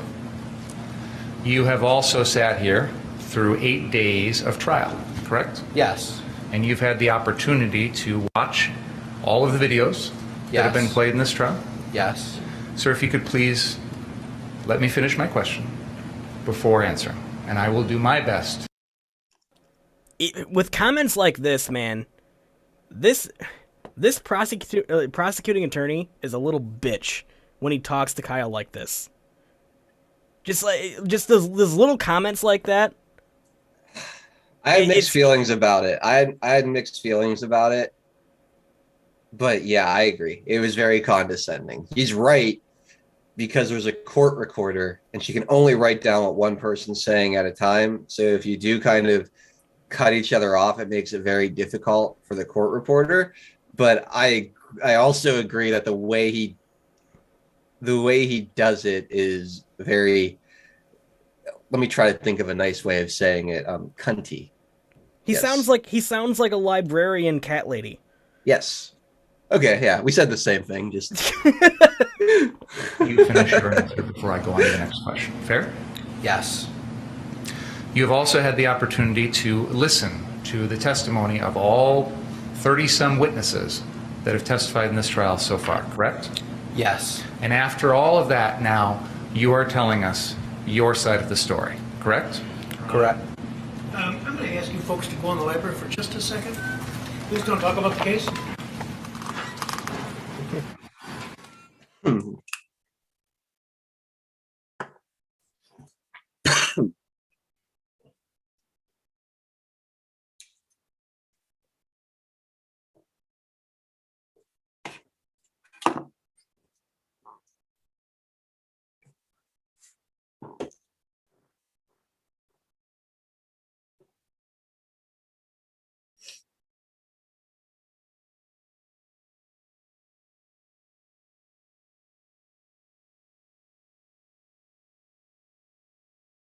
I love this moment of silence before the judge just completely destroys this guy. Yeah. You need to account for this. Your Honor, I don't want a jury here. He's commenting on my client's right to remain silent. No, Your Honor. I am making the point that after hearing everything in the case, now he's tailoring his story. And the idiot doubles down. That's the best part about it. Oh, I know. They have nothing. They're desperate. Their careers are on the line here. One, they chose to charge him without evidence, which is a bad look. They did not have even a good fake, mirage of a case put together to come into the trial. All of their witnesses have undermined their prosecution. Nothing has gone right for them to this point. So when they start going to, well, how come you never told us about, why did you never tell us the story before the trial? When they're bringing up the fact that he didn't answer questions or tell his side until really this point, when they're going there, that's a huge sign of desperation, because they know what that is. They know exactly what they're doing, and the judge is about to set them straight on it. It's pretty fast. It's just all fascinating to me. Yep. Story to what has already been introduced. The problem is, this is a grave constitutional violation for you to talk about the defendant's silence. And that is, and you're right. You're right on the borderline, and you may be over, but it better stop. Understood. I can't think of the initial case on it, but this is not permitted. That was about the most receptive that judge has been to was to the prosecutor today. I gotta say that was the calmest he was with him. You said you have another clip, because some of the I've got two more actually. Yeah, I mean there's the one where he tells him dead to his face that he's acting in bad faith. I thought was just damn. I'm not sure if I have that one, but I do have a couple of them here where the judge raises his voice actually at the DA, which is just gold. Yeah. My understanding of You should have come and asked for reconsideration. You did on the one motion, and in fact, I granted your motion for reconsideration. That was not a motion. Excuse me. I did. I granted. We did not move that to was reconsider. their motion. We have not filed any motions to reconsider in this case. That was their motion for reconsideration, which I denied. But I said I denied it, or I indicated a bias towards denial is what I did. Held it open with a bias towards denial. Why would you think that made it okay for you, without any advance notice, to bring this matter before the jury? I was astonished when you began your examination by commenting on the defendant's post-arrest silence. That's basic law. It's been basic law in this country for 40 years, 50 years. I have no idea why you would do something like that. And it gives, I'll leave it at that.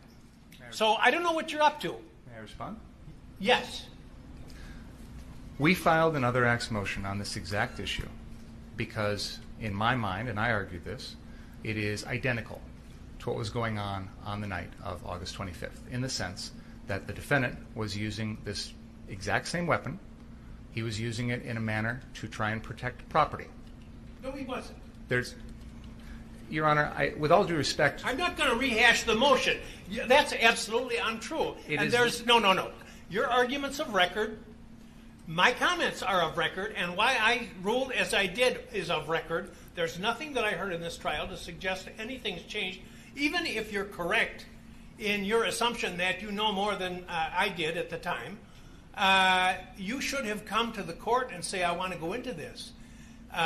Why you would think that you could go into it without any... So that concludes the first clip, and obviously the judge is has completely had it with this DA, literally having to scold this guy like a school child. Just insane. Here's the next clip where he actually says, "Don't get brazen with me," which is there's already some memes out there. Let me get this up here. I'm sure we're gonna have an amazing conversation about this.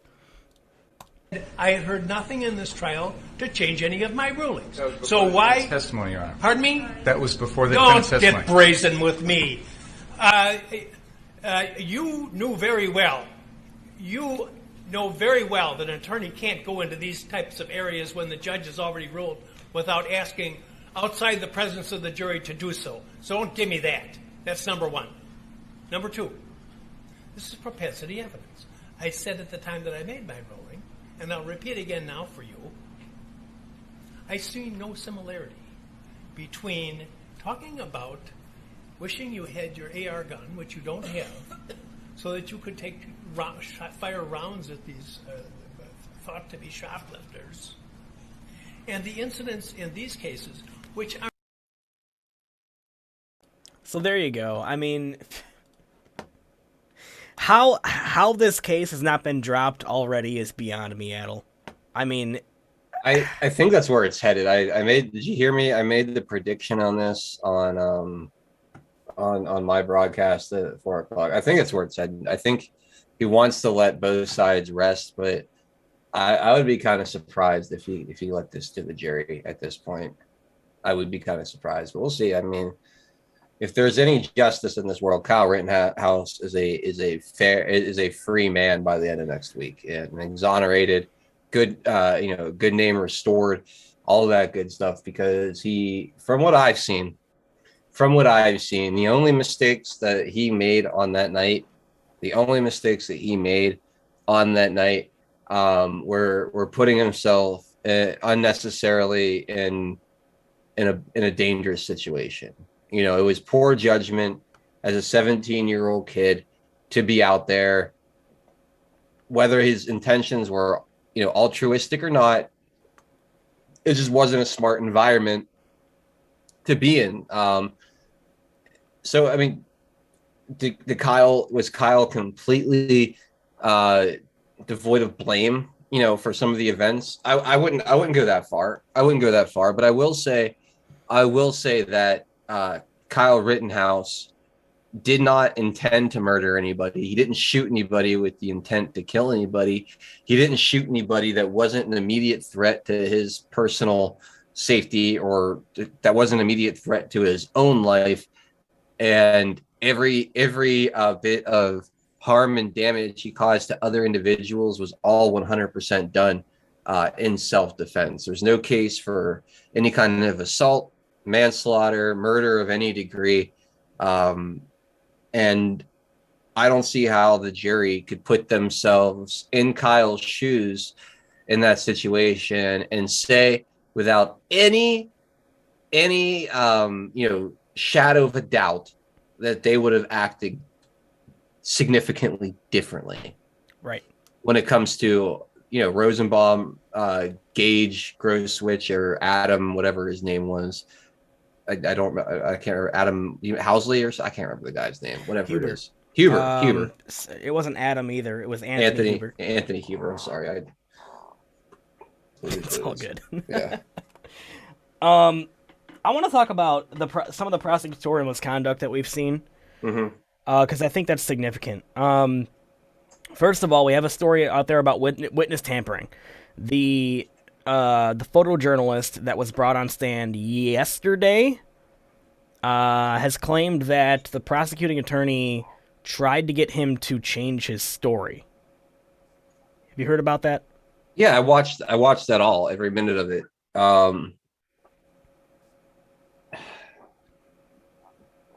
I thought it was interesting. All right, so he said that they asked him if they. All right, so he gave his statement, I guess, 2 weeks after the night, and he didn't identify Joseph Zeminski. Is that his name? Zelensky.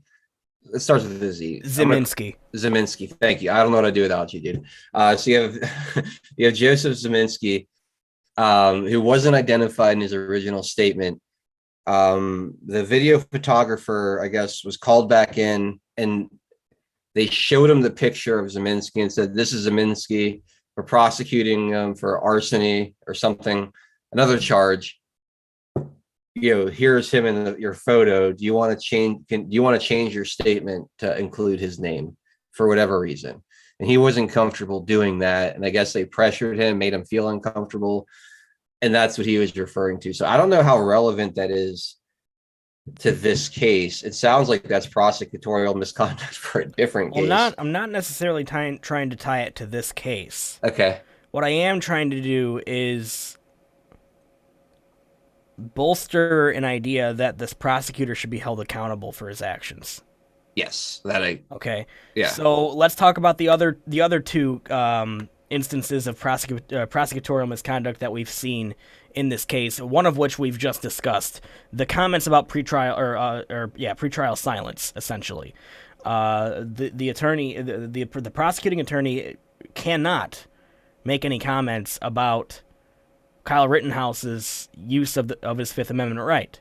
He cannot insinuate that he remained silent after he was arrested because he wanted to wait until the trial to like gin up his own version of the story, right? He can't say something like that. And it's very obvious. The judge was furious about this, okay?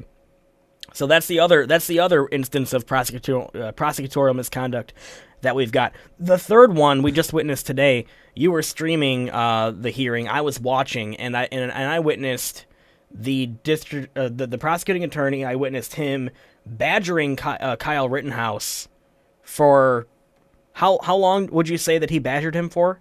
All 20 minutes. Right. That's also, in my mind, that's also prosecutorial misconduct. So now we have three separate instances of this. He's a district attorney. Is that what he is? Mm-hmm. Binger?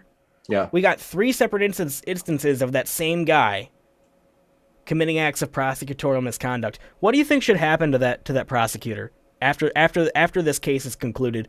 Do you think that Kyle Rittenhouse could possibly bring charges against this prosecutor for misconduct? I don't know if you'll see like criminal charges against them. I think what about disbarment? Do you think this guy deserves to continue being a district attorney? Are you asking what I think he deserves, or what'll actually happen? I'm asking you whether you think it's possible that he's going to be facing consequences such as disbarment. Yes, I think it's possible. I think he deserves it, but I do think he's also connected to the right kind of people to have this kind of shit, overseen. So yes, possible. Yes. I think enough people have seen this trial that you might see enough public outrage. Plus, also keep in mind that he's doing a poor job. Like his prosecutorial misconduct, it's as ineffective as it is brazen, right? Like it's not winning people over. He's not making any progress with his case. He hasn't done a good job, proving his case. So it's not just the corrupt nature, it's the incompetent angle too, right? He's not only corrupt, but he's not good at his job either. So it'd be one thing if this was like a really like talented prosecutor that brings a lot of value to the DA office, and they're like, look, he fucked this up, but he could really help us put a lot of bad people behind bars in the future if we set him straight. That's one thing. But he doesn't come off as a super talented prosecutor. So I don't know how much capital he has to spend with his superiors. You know what I mean? So yes, definitely possible. Sorry to be so long-winded, but it's a good question. No, perfect. Here's my next question to you, Adel. Do you believe that the judge should conclude this with a mistrial with prejudice? Yeah, I do. The main reason is there's already been a level of jury tampering and already been a level of threats to the jury. I think they're almost got doxxed once already. You have George Floyd's brother, making threats about this. You have a lot of outside pressure. I'm just like kind of scrolling through Twitter, and there's blue check marks just saying the most terrible things. David Leavitt of the New York or award-winning multimedia journalist for CBS, AXS, Yahoo, whatever. He says Kyle Rittenhouse is a worthless piece of shit who belongs to rot behind bars the rest of his fucking life. That's his response to today's trial. There's another one that says Black Kyle Rittenhouse is in jail. Arab Kyle Rittenhouse is in Gitmo. White Kyle Rittenhouse will get off. There's a lot of hatred and ignorance out there. People that you could tell that haven't watched 2 seconds of this trial, that are going to act emotionally. So I think the judge, who's 70 years old, will likely put it on his shoulders. Why put it on the shoulders of an intimidated jury? I think he'll use the prosecutorial misconduct as grounds to call this a mistrial with prejudice, which means it's basically done. Kyle will be acquitted. Charges they won't be able to try him again. People hate the judge. I don't see that judge as someone who reads a whole lot of social media anyway, or gets into the press a lot. So I don't think he gives a crap. Exactly. So I think he'll be relatively unaffected by the noise around it. The matter will be done. The media will say what they're going to say, and I think the big thing is it'll protect the jury from having to put themselves in harm's way. And it sucks because Kyle Rittenhouse deserves to be found innocent from a jury of his own peers. In a fair world where this hasn't been blown out of proportion and social media hasn't gotten a handle on it, and the court of public opinion doesn't play so heavy, I don't think that you would even need the judge to step in and kind of act as a buffer. But I don't see any other way to make sure this kid doesn't get screwed, essentially, and justice is truly served. So that's where I come from. I think that's where it's going. I have no idea, guys. And as much as I do, but that's my guess. In my opinion, you're correct, and I think what further lends credence to what you've just said is the fact that there already have been attempts to dox and therefore intimidate the jury. There was a story that came out yesterday about, and actually the judge had specifically mentioned this, that as the jurors were being bussed in for the day, somebody was videotaping them. And a police officer or something to that degree had to stop that individual and force them to delete the video. So the individual should have been put in handcuffs. Yes. And dragged to prison right there and then, because that could have ruined, that could have given this prosecution a complete reset and a redo on this. A new judge who might not be as based. Sorry, go ahead, man. I didn't mean to completely run off with that, but that guy should have been thrown in jail. That was ridiculous. I agree. So this all brings me to my last thought, and I've got thoughts written down about this because I wanted to ask you about all this stuff. The way this is all starting to culminate, I think I see in the future a possible Nick Sandmann situation with regard to Rittenhouse. Do you think that, because you just mentioned all these blue check marks on Twitter, saying horrible things about Kyle Rittenhouse, claiming that he's a racist. We've seen that all across the mainstream media, them falsely attributing white supremacist ideas to Kyle Rittenhouse. Mm-hmm. Do you think that Rittenhouse has a case against the media as far as defamation, character assassination, anything like that? And do you think that that's something that Rittenhouse should bring? I would go as far as to say that the finance departments at CNN, MSNBC, the Washington Post, the New York Times, probably ABC, NBC, and CBS, maybe even NPR and PBS. My guess is that all of them already have checks with Kyle's name, a signature, and everything filled out except for the date and the total, because they know that if he is acquitted, he's going to be able to demand whatever he wants from them. It's 100% defamation, 100% slander against Kyle. I can't remember which one's written, which it's both, because it's been written and spoken. If Kyle chooses to pursue a civil case against these entities, I don't think Kyle is ever going to have to work another day in his life. I think he's earned his early retirement, and I couldn't be happier for him. I think he's gonna be a very free, very rich man, thanks to the damage that these people have tried to do to his name and to his future. And I don't think he's gonna have a hard time in court proving that at all. Yeah, I think even despite all that, I'd hate to be in his shoes, because he'll always be known. Or I mean, this incident he'll always be remembered by this incident, and that's just horrible. I think if I were in Kyle Rittenhouse's shoes, I'd be afraid to go out in public. I'd be afraid to be seen, knowing all of the insane shit that was said about him in the media, directly following this event, and all across social media. I mean, you've got the Twitter liberals out there right now are absolutely, they're freaking out, they're angry. They're convinced that he's a white supremacist that went out there looking for trouble and wanting to kill people. The good thing for Kyle is there's a lot of friendly areas in this country. You go out to rural area of pretty much any state, and he's going to be amongst friends and people that have his back. When I was watching that trial on the courthouse TV, they put up a poll towards the end. Last I looked, there's like 14,000 votes on it. 85 to 15% not guilty to guilty. I mean, I think you're going to get a megaphone from a very loud minority that's going to be calling for his head. But I think, like we know, just like the election, I think we know the true numbers. If you're actually going to put a soul behind each vote, if you will stand behind Kyle.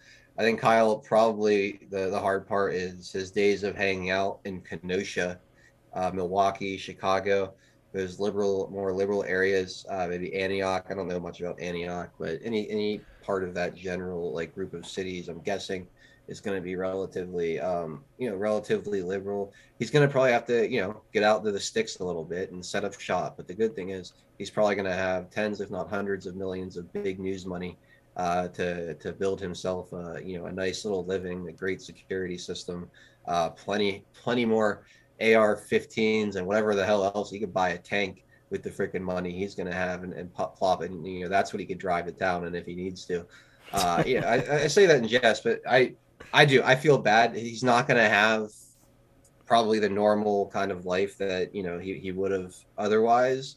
But he's gonna be a hero to a lot of people too. For every person that wants to persecute him, I think there's going to be 3 more that see him as a hero and might even, use him as an example of how to handle yourself in a tough situation. Like if I had a kid, and I wanted to show them a good role model, someone to an example of a good person, coming through a hard situation, overcoming adversity, being targeted by the mob, standing up for what's right. I mean, I look no further than a kid like Kyle Rittenhouse, great kid. So yeah, there's going to always be people that hate him, but I think there's going to be more people that'll love him. And I think he's going to come through this stronger and a blessing. I think all of this will end up being a blessing by the time it's all said and done. And I think if you have to look at it that way, or else you kind of are creating a self-fulfilling prophecy, at least from his perspective. He has to look at it that way. Otherwise, it's going to be a self-fulfilling prophecy, for it to be otherwise. Right. Right on. Well, I was going to say a bunch of thank yous, but for some reason, Foxhole freaked out and deleted, at least on my screen, all of everything before Mikey Bad 13 donated 117 gold pills. So Do you still Let me- have that on your screen, Edel? Yeah, let me scroll up. I'll just kind of go backwards. So Black Yoda, Steven, good to see you, man. Thank you for jumping over with me. Says, I don't agree. This kid will be a legend. There are more of us. Don't get me started about overseas. Yeah, and that's kind of what I was saying. There's going to be a loud megaphone of people that go after him, but ultimately, I think too many people have seen this play out now. Too many people have seen the trial. It's too public. I don't think that they'll be able to spin it. In fact, I think it's a good red pill, don't you, Pixels? Like, imagine being apolitical, a Monday morning, news headline kind of guy, right? You just kind of scan through the typical sleeping lefty or moderate. You take interest in this trial because it's high profile. You watch it like we did, and then you go to watch CNN like you would any other day, unsuspectingly, and you hear them slander Kyle, telling a completely different story than what you just saw. That's a red pill right there, isn't it? I think it's a red pill if people are willing to be honest with themselves, which is a rare quality these days. Do you think that this trial would attract a pretty good spectrum of people outside of our corner of the internet and the CNN true believers? Like, don't you think there's a good spectrum of moderates and normies that don't really see themselves obsessed with either side, or like a big part of either side? Really, they wouldn't pay attention at all. It's just one of those things, like kind of like the OJ trial. You didn't have to be don't you feel like this is kind of like an OJ trial? It's becoming more than just a left versus right, but it's getting the attention of the middle too. Yeah, I think the fence sitters are definitely paying attention with greater degree than normal, any other case. But I don't know. I just don't want to be. I don't want to be too positive about it yet. You know what I mean? Yeah, no, I hear you. I hear you.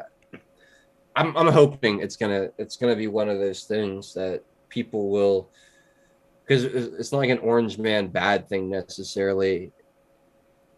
It's I don't know. It kind of hits a different chord, I feel like, than a lot of the other stuff. It might bring down the defenses or guard of some people. I don't know. Maybe I'm being too optimistic. Mikey Bad 13, thank you for the 117 gold pills. The Mikey Bad 13 says, bounce this cookie off that asset's head, Your Honor. So a bunch for Mikey over there. Thank you, buddy. Steven with the phone. Thank you, Black Yoda. I appreciate that, man. Thank you so much. Mikey Bad, then before that, gifted a can. Thank you for the can. Laura Y, one of my Pittsburgh Patriot friends, says, many blessings, Patriots. God's blessings to all you Warriors. And Kyle, and that's everything I have. So thank you to all you guys out there continuing to support the show. And then a can from Black Yoda saying they will groom this kid for politics. I hope not. I hope Kyle. I mean, look, it'd be cool to watch Kyle Rittenhouse, I guess, get into office and then become a badass, and maybe shove it up the left's ass a little bit, but. I hope he just takes an early retirement. I hope he gets a little slice of heaven somewhere out in the heartland of this great republic. Gets a big, beautiful house. Gets an awesome vehicle, a whole armory of toys, and gets to live a quiet, peaceful life and enjoy the fruits of the trauma and attacks that have come at him physically and at his character. That's what I hope for. Right on. Yeah, I agree with you big time. So there's before I show you this meme here. Have you ever seen the movie Office Space? Oh yeah. Okay, so here's the district attorney. There's the flare guy. Holy shit. Kyle, I want to talk to you about that was one of my Desert Island 5 movies for a long time. I love that movie. It's too good. I just had to. Shout out to you guys know who you are posting that stuff.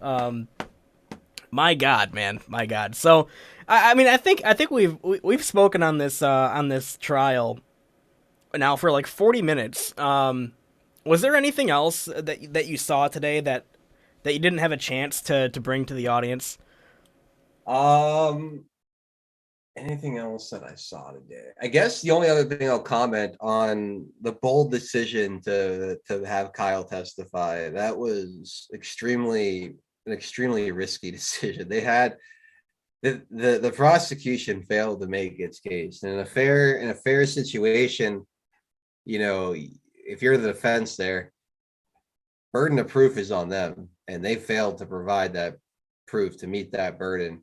You shut the fuck up and you say nothing. You know, you're not, unfortunately, it's not a fair situation, and you have a lot of pressure on the jury. I think it was a very smart move to call Kyle up.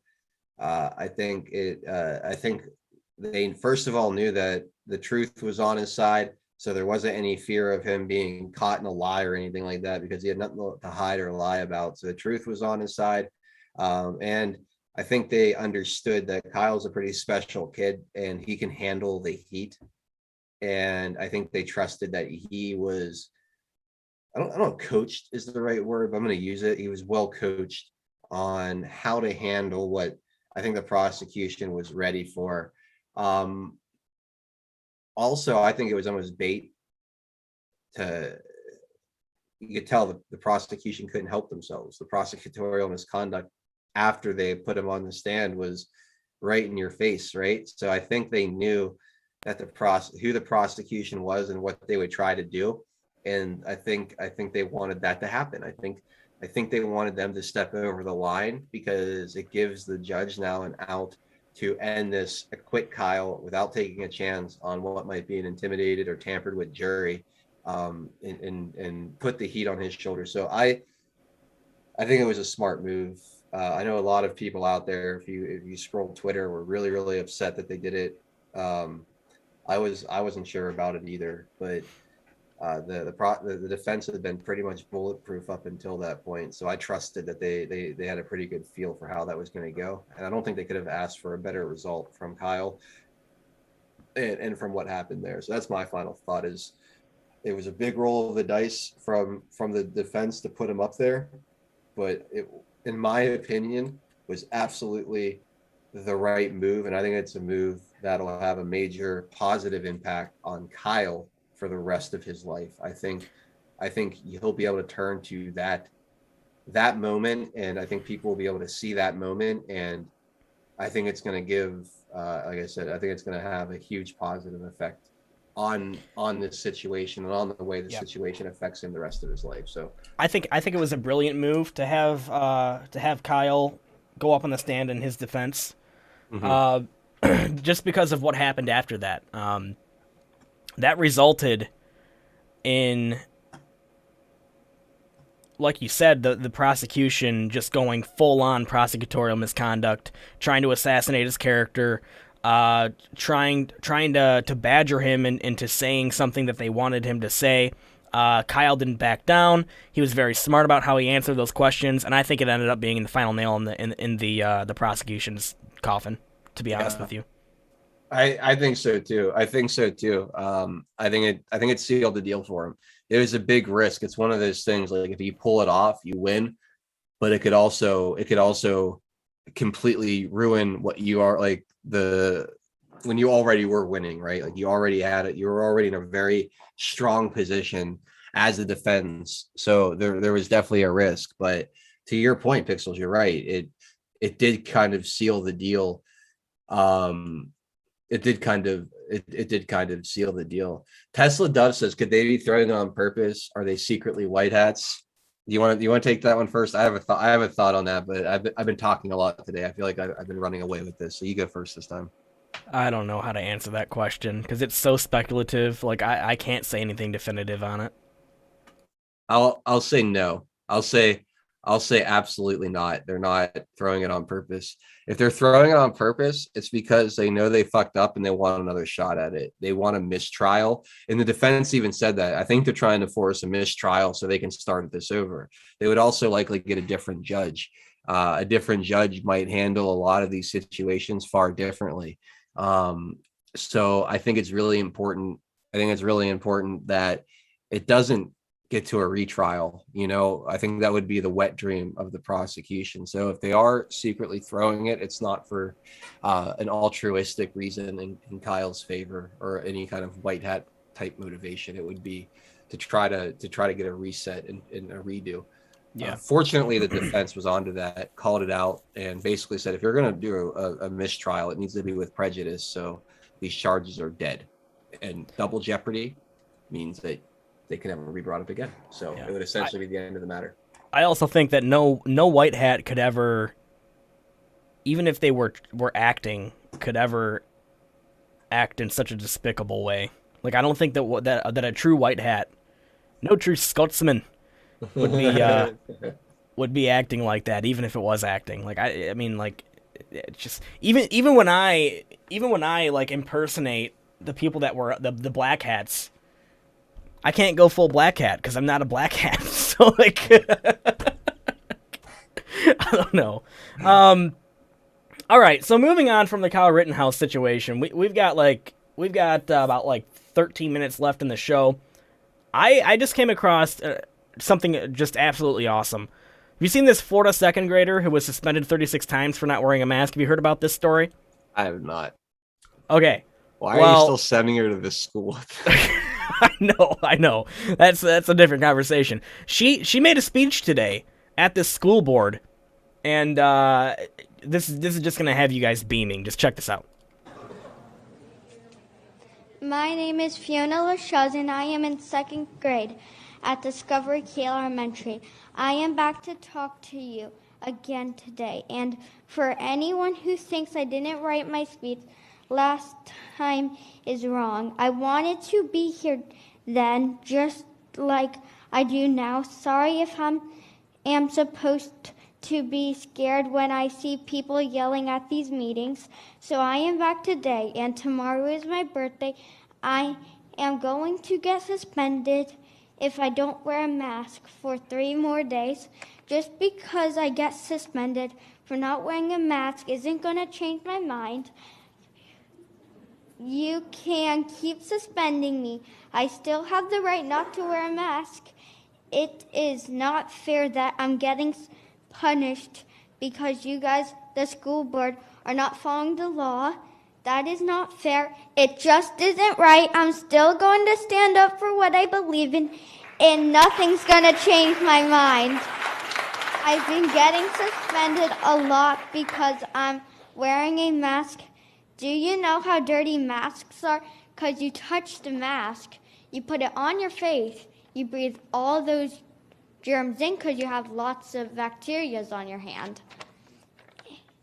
Oh, and okay, yeah, I hope you all go to jail for doing this to me.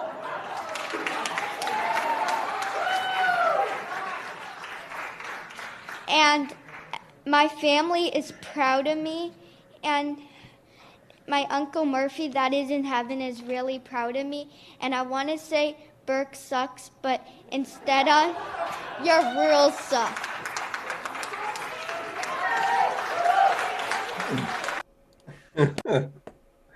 They cut her She's mic straight off. up- That's the second time she's done that, and they cut her mic off the first time. That's funny. Go ahead. She straight up freaking told the school board she hopes they go to jail for what they're doing to her, dude. This kid is based as hell. This is awesome. God. A second grader. The FBI is now tapping her. They're gonna raid the parents' home. Could you imagine, dude? No. I actually have inside information. The FBI has a bug. They put a bug in her Easy Bake Oven, so they can hear. They can hear all it.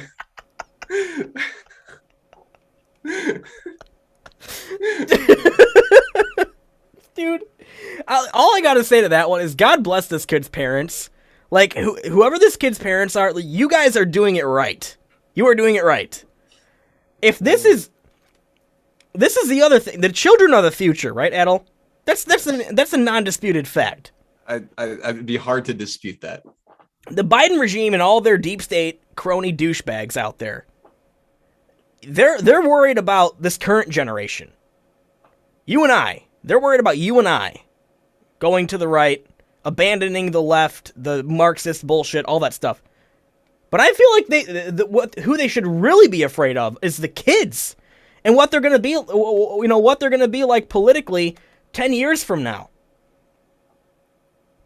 Do you think I'm right? Like, what the kids are going, what these people are putting these kids through right now, they're not going to forget that. You only get one childhood, right? I mean, there's so many interesting like generations that have come up all back to back, right? Like you had my generation. I would say even Pixels. I don't know if I was reasonably developed before cell phones were like a regular thing. Like I didn't get my first phone until I was almost 15, right? And then I didn't get my first smartphone until I was a few years into college, towards the end of college, if I remember correctly, maybe even honestly after I had graduated college.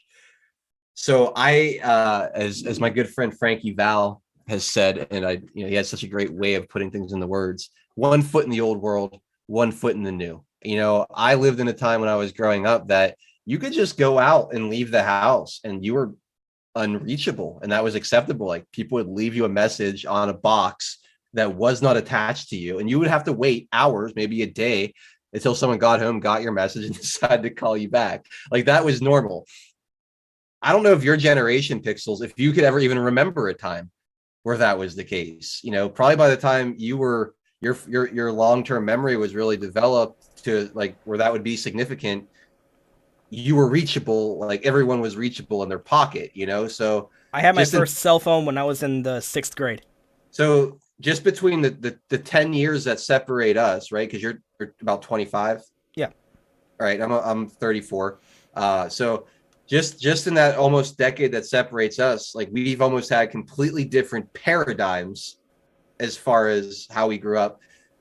Think about now 10 years, like your niece, right? Or her, like she'll never know a time where you didn't have the entire vastness of the internet in your pocket. That'll just be normal to her. And pretty much kids that are up to about 10, 15 years old right now are in that same boat, right? So you have like these generations all back to back. And now add the COVID aspect, the mask, the lockdown, like this whole like aspect to that too. It's just really weird, like how that's all progressed and all the different like major changes that have happened in 2 to 3 year like eras, if you will. Like there's a group of kids that'll know YouTube as the decentralized, beautiful website that it used to be, right? And they know not to trust the official narrative. Now the kids that are on those sites only they'll never know, you know what I mean? So just in like the change of an algorithm on a website creates 2 completely different paradigms for 2 different generations, who they trust, who they grew up watching, who hit them at the most formidable times. I'm kind of rambling, but I am making a point here that it's just a really interesting dynamic, how things have accelerated and sped up creates completely different maturing processes for people that are born even 3 or 4 years separate from each other, or developments, I guess. I don't know. Yeah. So I mean, I'll beg the question again. Do you think that the deep state, the left, the Marxist assholes out there, do you think they should be more afraid of us, or they should be more afraid for the future generation who has witnessed firsthand and been harmed very much by their current actions right now?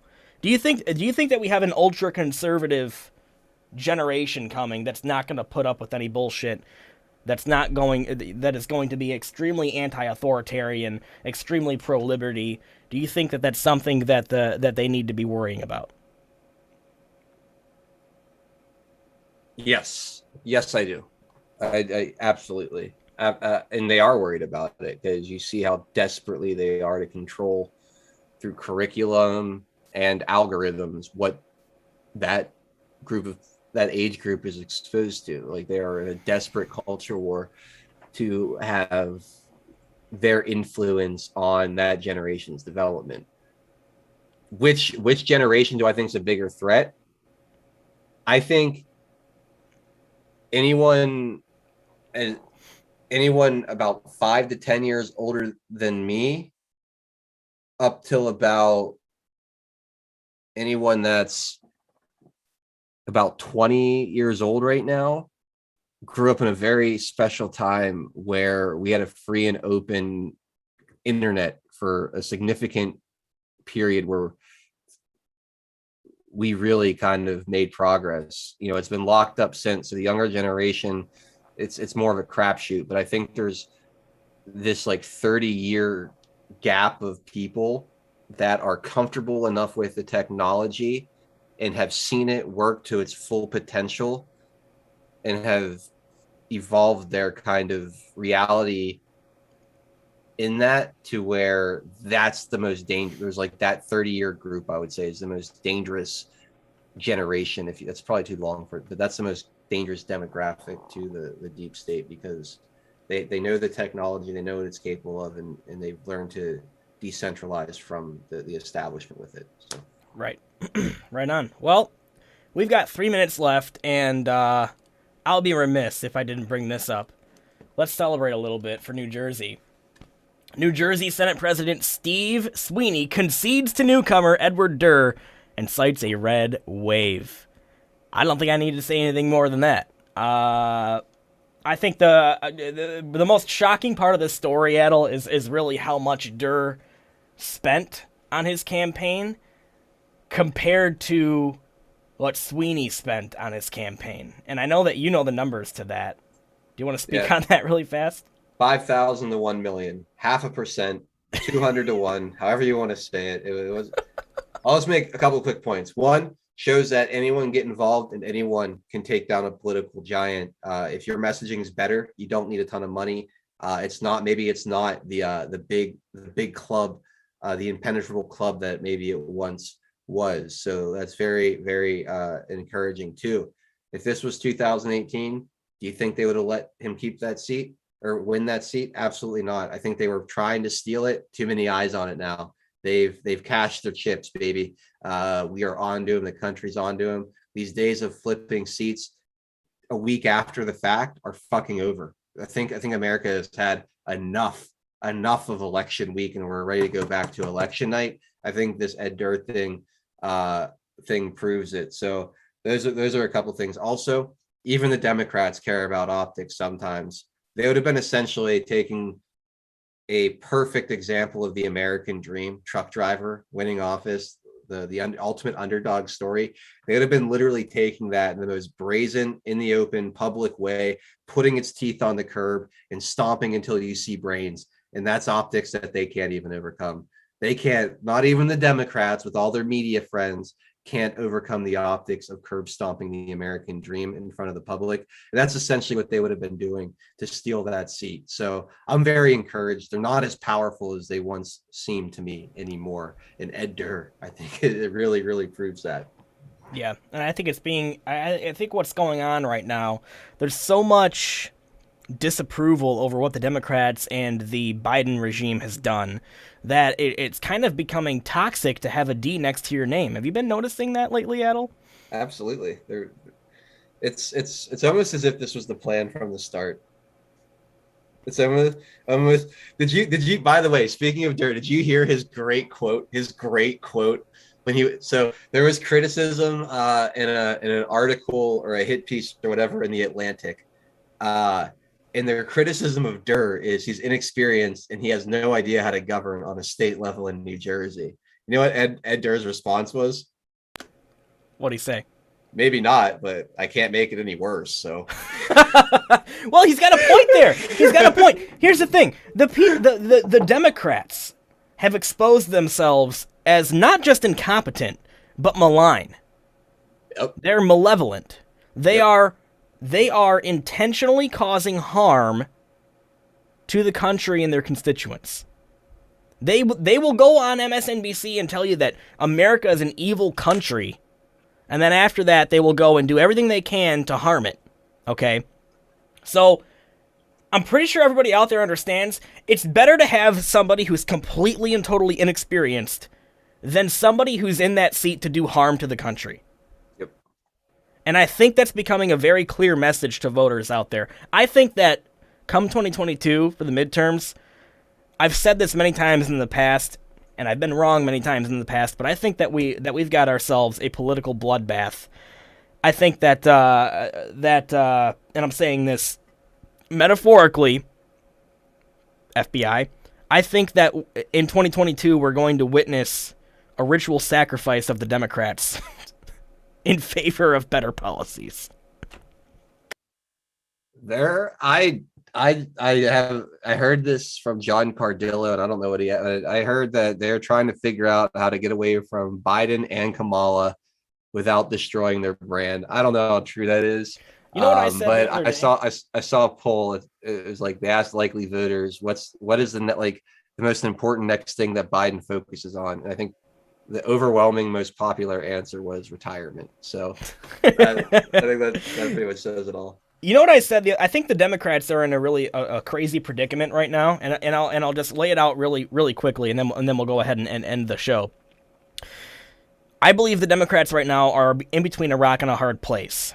They can either choose to continue on with their Marxist, CRT, communist, authoritarian bullshit, or they can become what the Republicans were back in 2016. Neither of which are a good option for them. Do you agree with me in that case? I think the Democrats have only one, like when you bring the Marxists into your party, I think you're on a one-way trip to destruction, and I think there is no options left. They've already divided their party between progressives and Democrats. You can already see those fault lines between the two, and as things fall apart, they're only going to blame each other more and more. I don't think there's an option, dude. I think they're already like, there's too much momentum going down the hill. I think they roll and crash at the bottom. And so they're too far gone. They'll continue doubling, tripling, quadrupling down, looking like fools, and before we know it, we'll be at 2022. The entire country will want them all gone, and we've got one hell of a day. The Democrats in the House, they have what, 218 or something? I don't know, 218 or so members. I think 96 of them are part of Jay Paul's Progressive Caucus. That's like the Joe Manchins and Kristen Sinemas and the more moderate side of the party. They want nothing to do with that. Like, that's almost a completely separate party. And we have a similar thing going on here in the Republican Party, but you're talking a MAGA base that's, I would say, 85 to 90% of the Republican Party, which is even just the MAGA element of this country, I think is probably 65% of the vote, at least. So it's a completely different, it's a fracture in the Republican Party as well, but that it's like a small piece moving away. Whereas the Democrats, that thing's almost flat down the middle, and it's a huge, like, their whole younger base is, if you're a young Democrat, you're probably more on the Bernie AOC side. If you're an older Democrat, you're probably on the, Manchin, Sinema, maybe Pelosi, if you're too stupid to see through the veneer of moderation there, side. So it's a huge chasm, and I think it's one that Donald Trump and the Republicans could do well to really, really help to, divide them while bringing together their own caucus and getting their troops organized. I think you're right, man. I think that divide is going to have them lose focus on fighting the Republicans as they infight. And these midterms should be fun. I'll just leave it there. These midterms should be a lot of fun because they're only going to get madder and madder at each other as their poll numbers continue to sink. It is going to be very fun, and I think you're right. The one last thing that I'll say before we end this thing off is I think that us in this movement should focus on our own party. We need to make damn sure that in the midterms we're electing people that are actually going to do the things that we want. We're not going to be electing Republicans just because they have an R next to their name. I'm sick of that shit. Because you know damn well what happens every time we do that. We get stabbed in the back. We cannot allow the Republicans to take our support for granted. We cannot allow it. We have to vet these people. We have to make sure that whoever we're electing is based and is going to do the job that we put them in there for. I agree. So with that being said, couldn't have said that any better myself, but that's absolutely right. Right on. So with that being said, I think we can go ahead and end it for the day. Adel, what do you got going on? Go ahead and plug his stuff. Well, it's 8:30 tonight with homesteaders. The homesteaders, we're doing prep steading. So if you guys want to, I think we'll be taking calls and answering questions. TN has something else prepared. I'm honestly not even 100% sure. I'm just kind of facilitating and hosting. He's going to pretty much carry the show. But that'll be tonight at 8:30 on WTPI. 5x5 at 2 p.m. tomorrow. Pinata and Homesteader will be doing a pre-show leading up to Taking It Back, which as of right now should just be an hour of conversation between Frankie Val and myself. Because I think Dilly's on his honeymoon, so he's not going to be available. But as of right now, that's the plan. I'll be doing something at 4:00. I just got to figure it out. I'm gonna text Frank tomorrow and see what he's feeling. I'll let you guys know on Gab or Twitter or whatever. And then Friday, just a normal 4:00 show. Saturday morning, I have every intention of doing the Saturday morning chat. But that's always subject to morning of, because, well, it's a weekend, and I do sometimes prioritize my personal life on the weekends over the broadcast. I know, right? Shoot me. But so that's what I got. That's what I got going on. Go ahead, man. That's all for me. Right on. Well, for me, tomorrow is Thursday, so we'll be doing the Breakdown Thursday News over on my channel on Foxhole, DLive, and Twitch at 6:30 p.m. Eastern Standard Time, so make sure you're there. I go through all the news of the day, and I try not to miss anything important. So the goal of that show is to make sure everyone's informed as to all the important things that happen in the day, and I'll be doing that once again tomorrow at 6:30 p.m. Eastern Standard Time. With that being said, we got a bunch of thank yous to say, and I don't know what the hell is going on with my Foxhole today, but it keeps it keeps deleting them for me. So Adel, I don't know if you have the rest of them, if you want to go through them before we end it. Yeah, sure. Frodo Baggins says, cheers. Thank you for the can, buddy. Mikey Bad 13 hooking us up with a cookie. Much appreciated. Filter Dog 1 says, such a fine day, hooking us up with a cookie. Thank you, buddy. Black Yoda says, yo, they didn't cheat him. Oh yeah, the truck driver. I think they wanted to, but again, it would have looked really bad. Is blowing up the entire Democrat scam, the entire thing, worth one state race in New Jersey? Probably not. Plus, they're still trying to hold on to the lead for the governorship. As last I heard, Jack Citarelli has not conceded, and they're still trying to figure that whole situation out. So I think that they cut their losses, and yeah, that's what you're seeing there. But anyway, thank you guys for the support of the broadcast. We appreciate it, and we will see you all next week. All right. Peace out, guys. Soko, whoever's at the controls, go ahead and